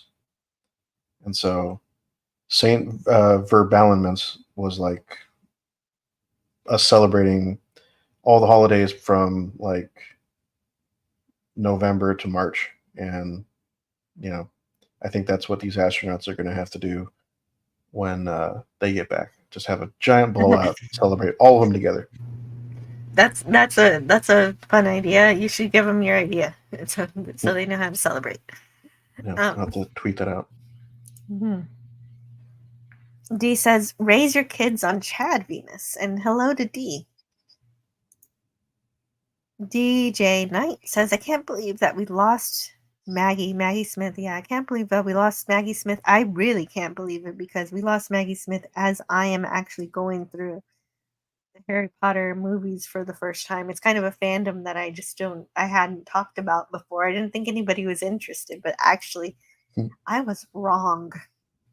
Harry Potter's still Boy, was popular. I'm going to I talk about it on my show in a couple weeks. wrong. Yeah, it's worth talking about. And Shannon Doherty and Suzanne Summers also we lost. Suzanne Summers.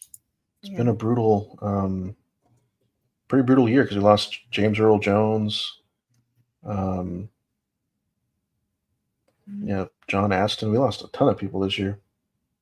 I don't know what it is about election years, but it's like every time that there's an election year, there's like 100 celebrities that have been somewhere at some time that pass away. It's like, wow. Yeah, it's a brutal year for sure. Greek letter says we can colonize whatever we want in the solar system except for Europa. That's the deal from the old ones. Yeah. Attempt no landing there. Yeah. Well, we don't want to contaminate whatever might be under the ocean. There might be. I'm not really thinking there are dolphins swimming under the ice of Europa, but it's kind of like what is there? What is in Europa? Because what we suspect is that it might have the vents, the heated vents that give off oxygen like the ones we have on Earth. And if that's possible, if that's geothermal true, vents. then there could be some kind of life down there. But what kind, or if it's even true, we don't know, and it's not very easy to explore. And if you did explore, you've got the added detriment of contaminating whatever it is. So we still have. I mean, if I remember correctly, I think they said something about how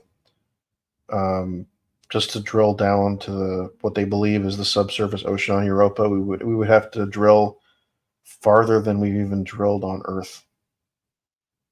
Yeah, that's why it's so difficult to do. That's true. Dalek451 says, I hope you'll be able to join me later for my birthday stream, Jill. I'll look out for it. What time does it start, Dalek? Let me know. Sarapupus Keeper says, I have to go to a meeting at 4, but I will join you if I get back while you're still on. And DJ Play Nice adds, Chris Christopherson passed 2 days ago. Yes. Yeah, that's true.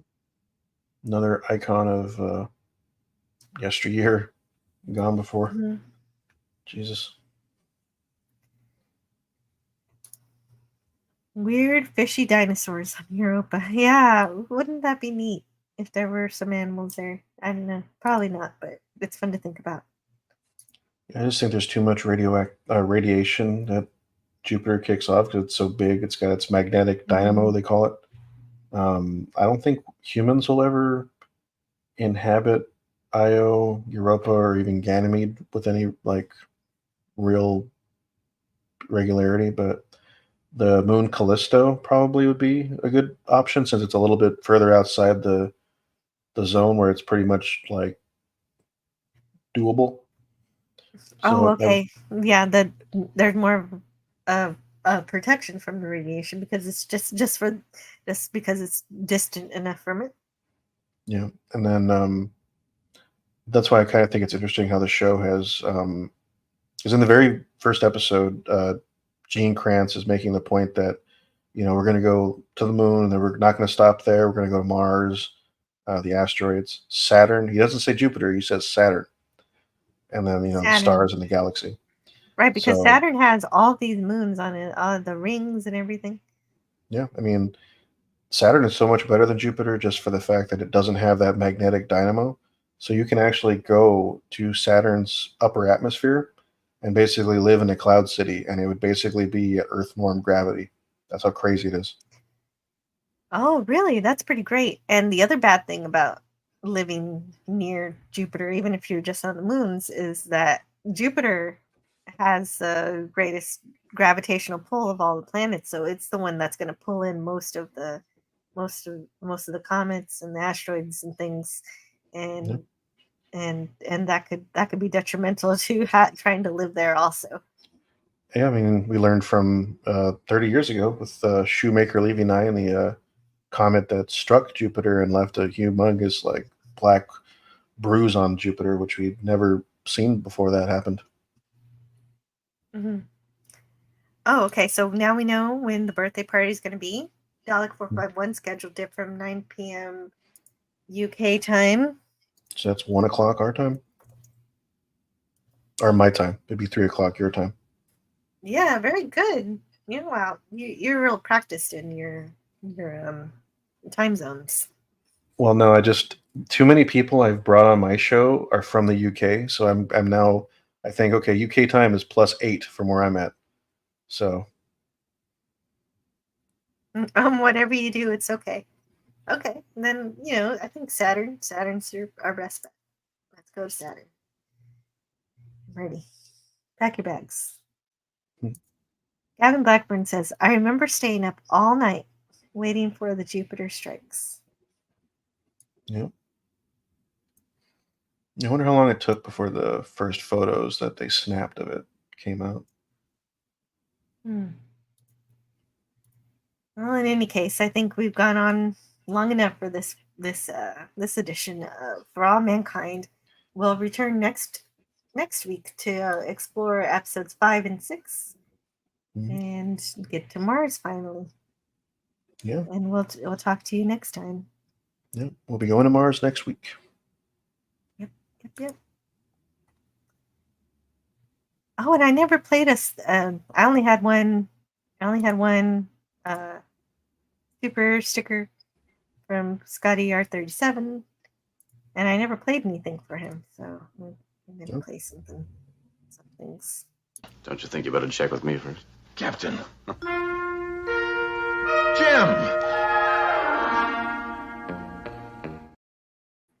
No! Never give up. Never surrender.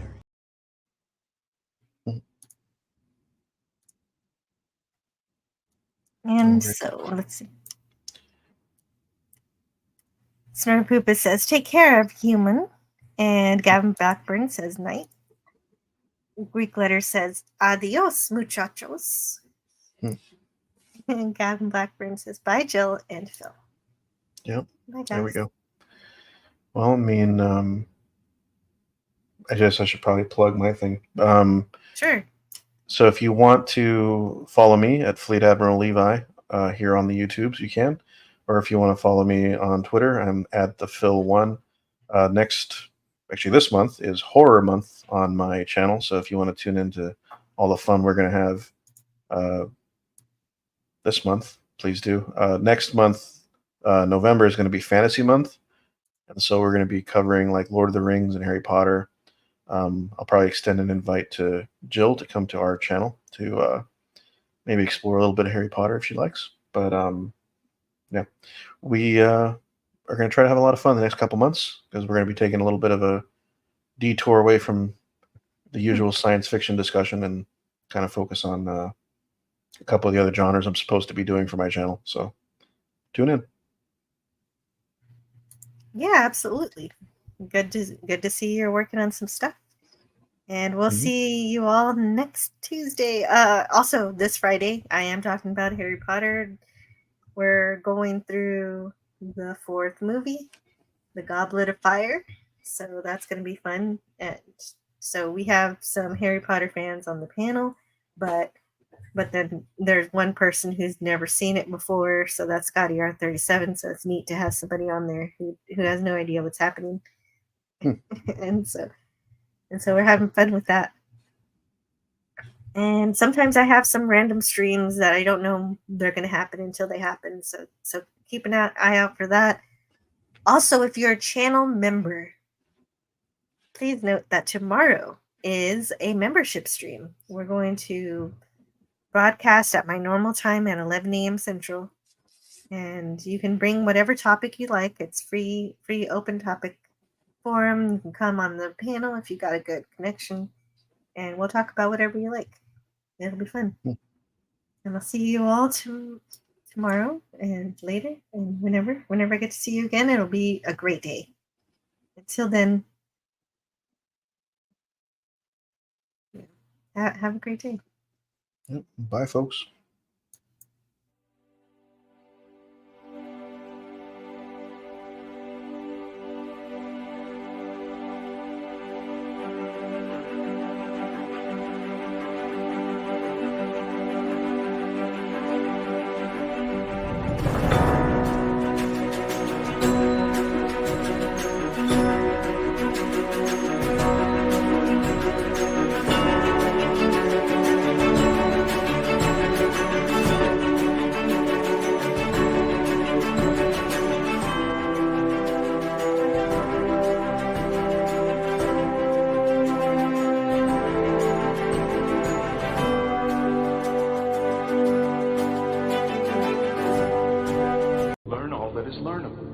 And the ways our differences combine to create meaning and beauty. It has always been easier to destroy than to create. May we together become greater than the sum of both of us. Well, now you have something new to think about. Carry on. As Bertrand Russell once said, the only thing that will redeem mankind is cooperation. All right, move along. Done. Stop it. Get off of the things. Go outside. Get some food. It's like, you know, it's a time of day where you live. Go do something. Shut up, Snoopy. I don't care. You smoke too much. Let's go. Let's go adventure. Let's go explore. No matter where you go, there you are. See you around the galaxy.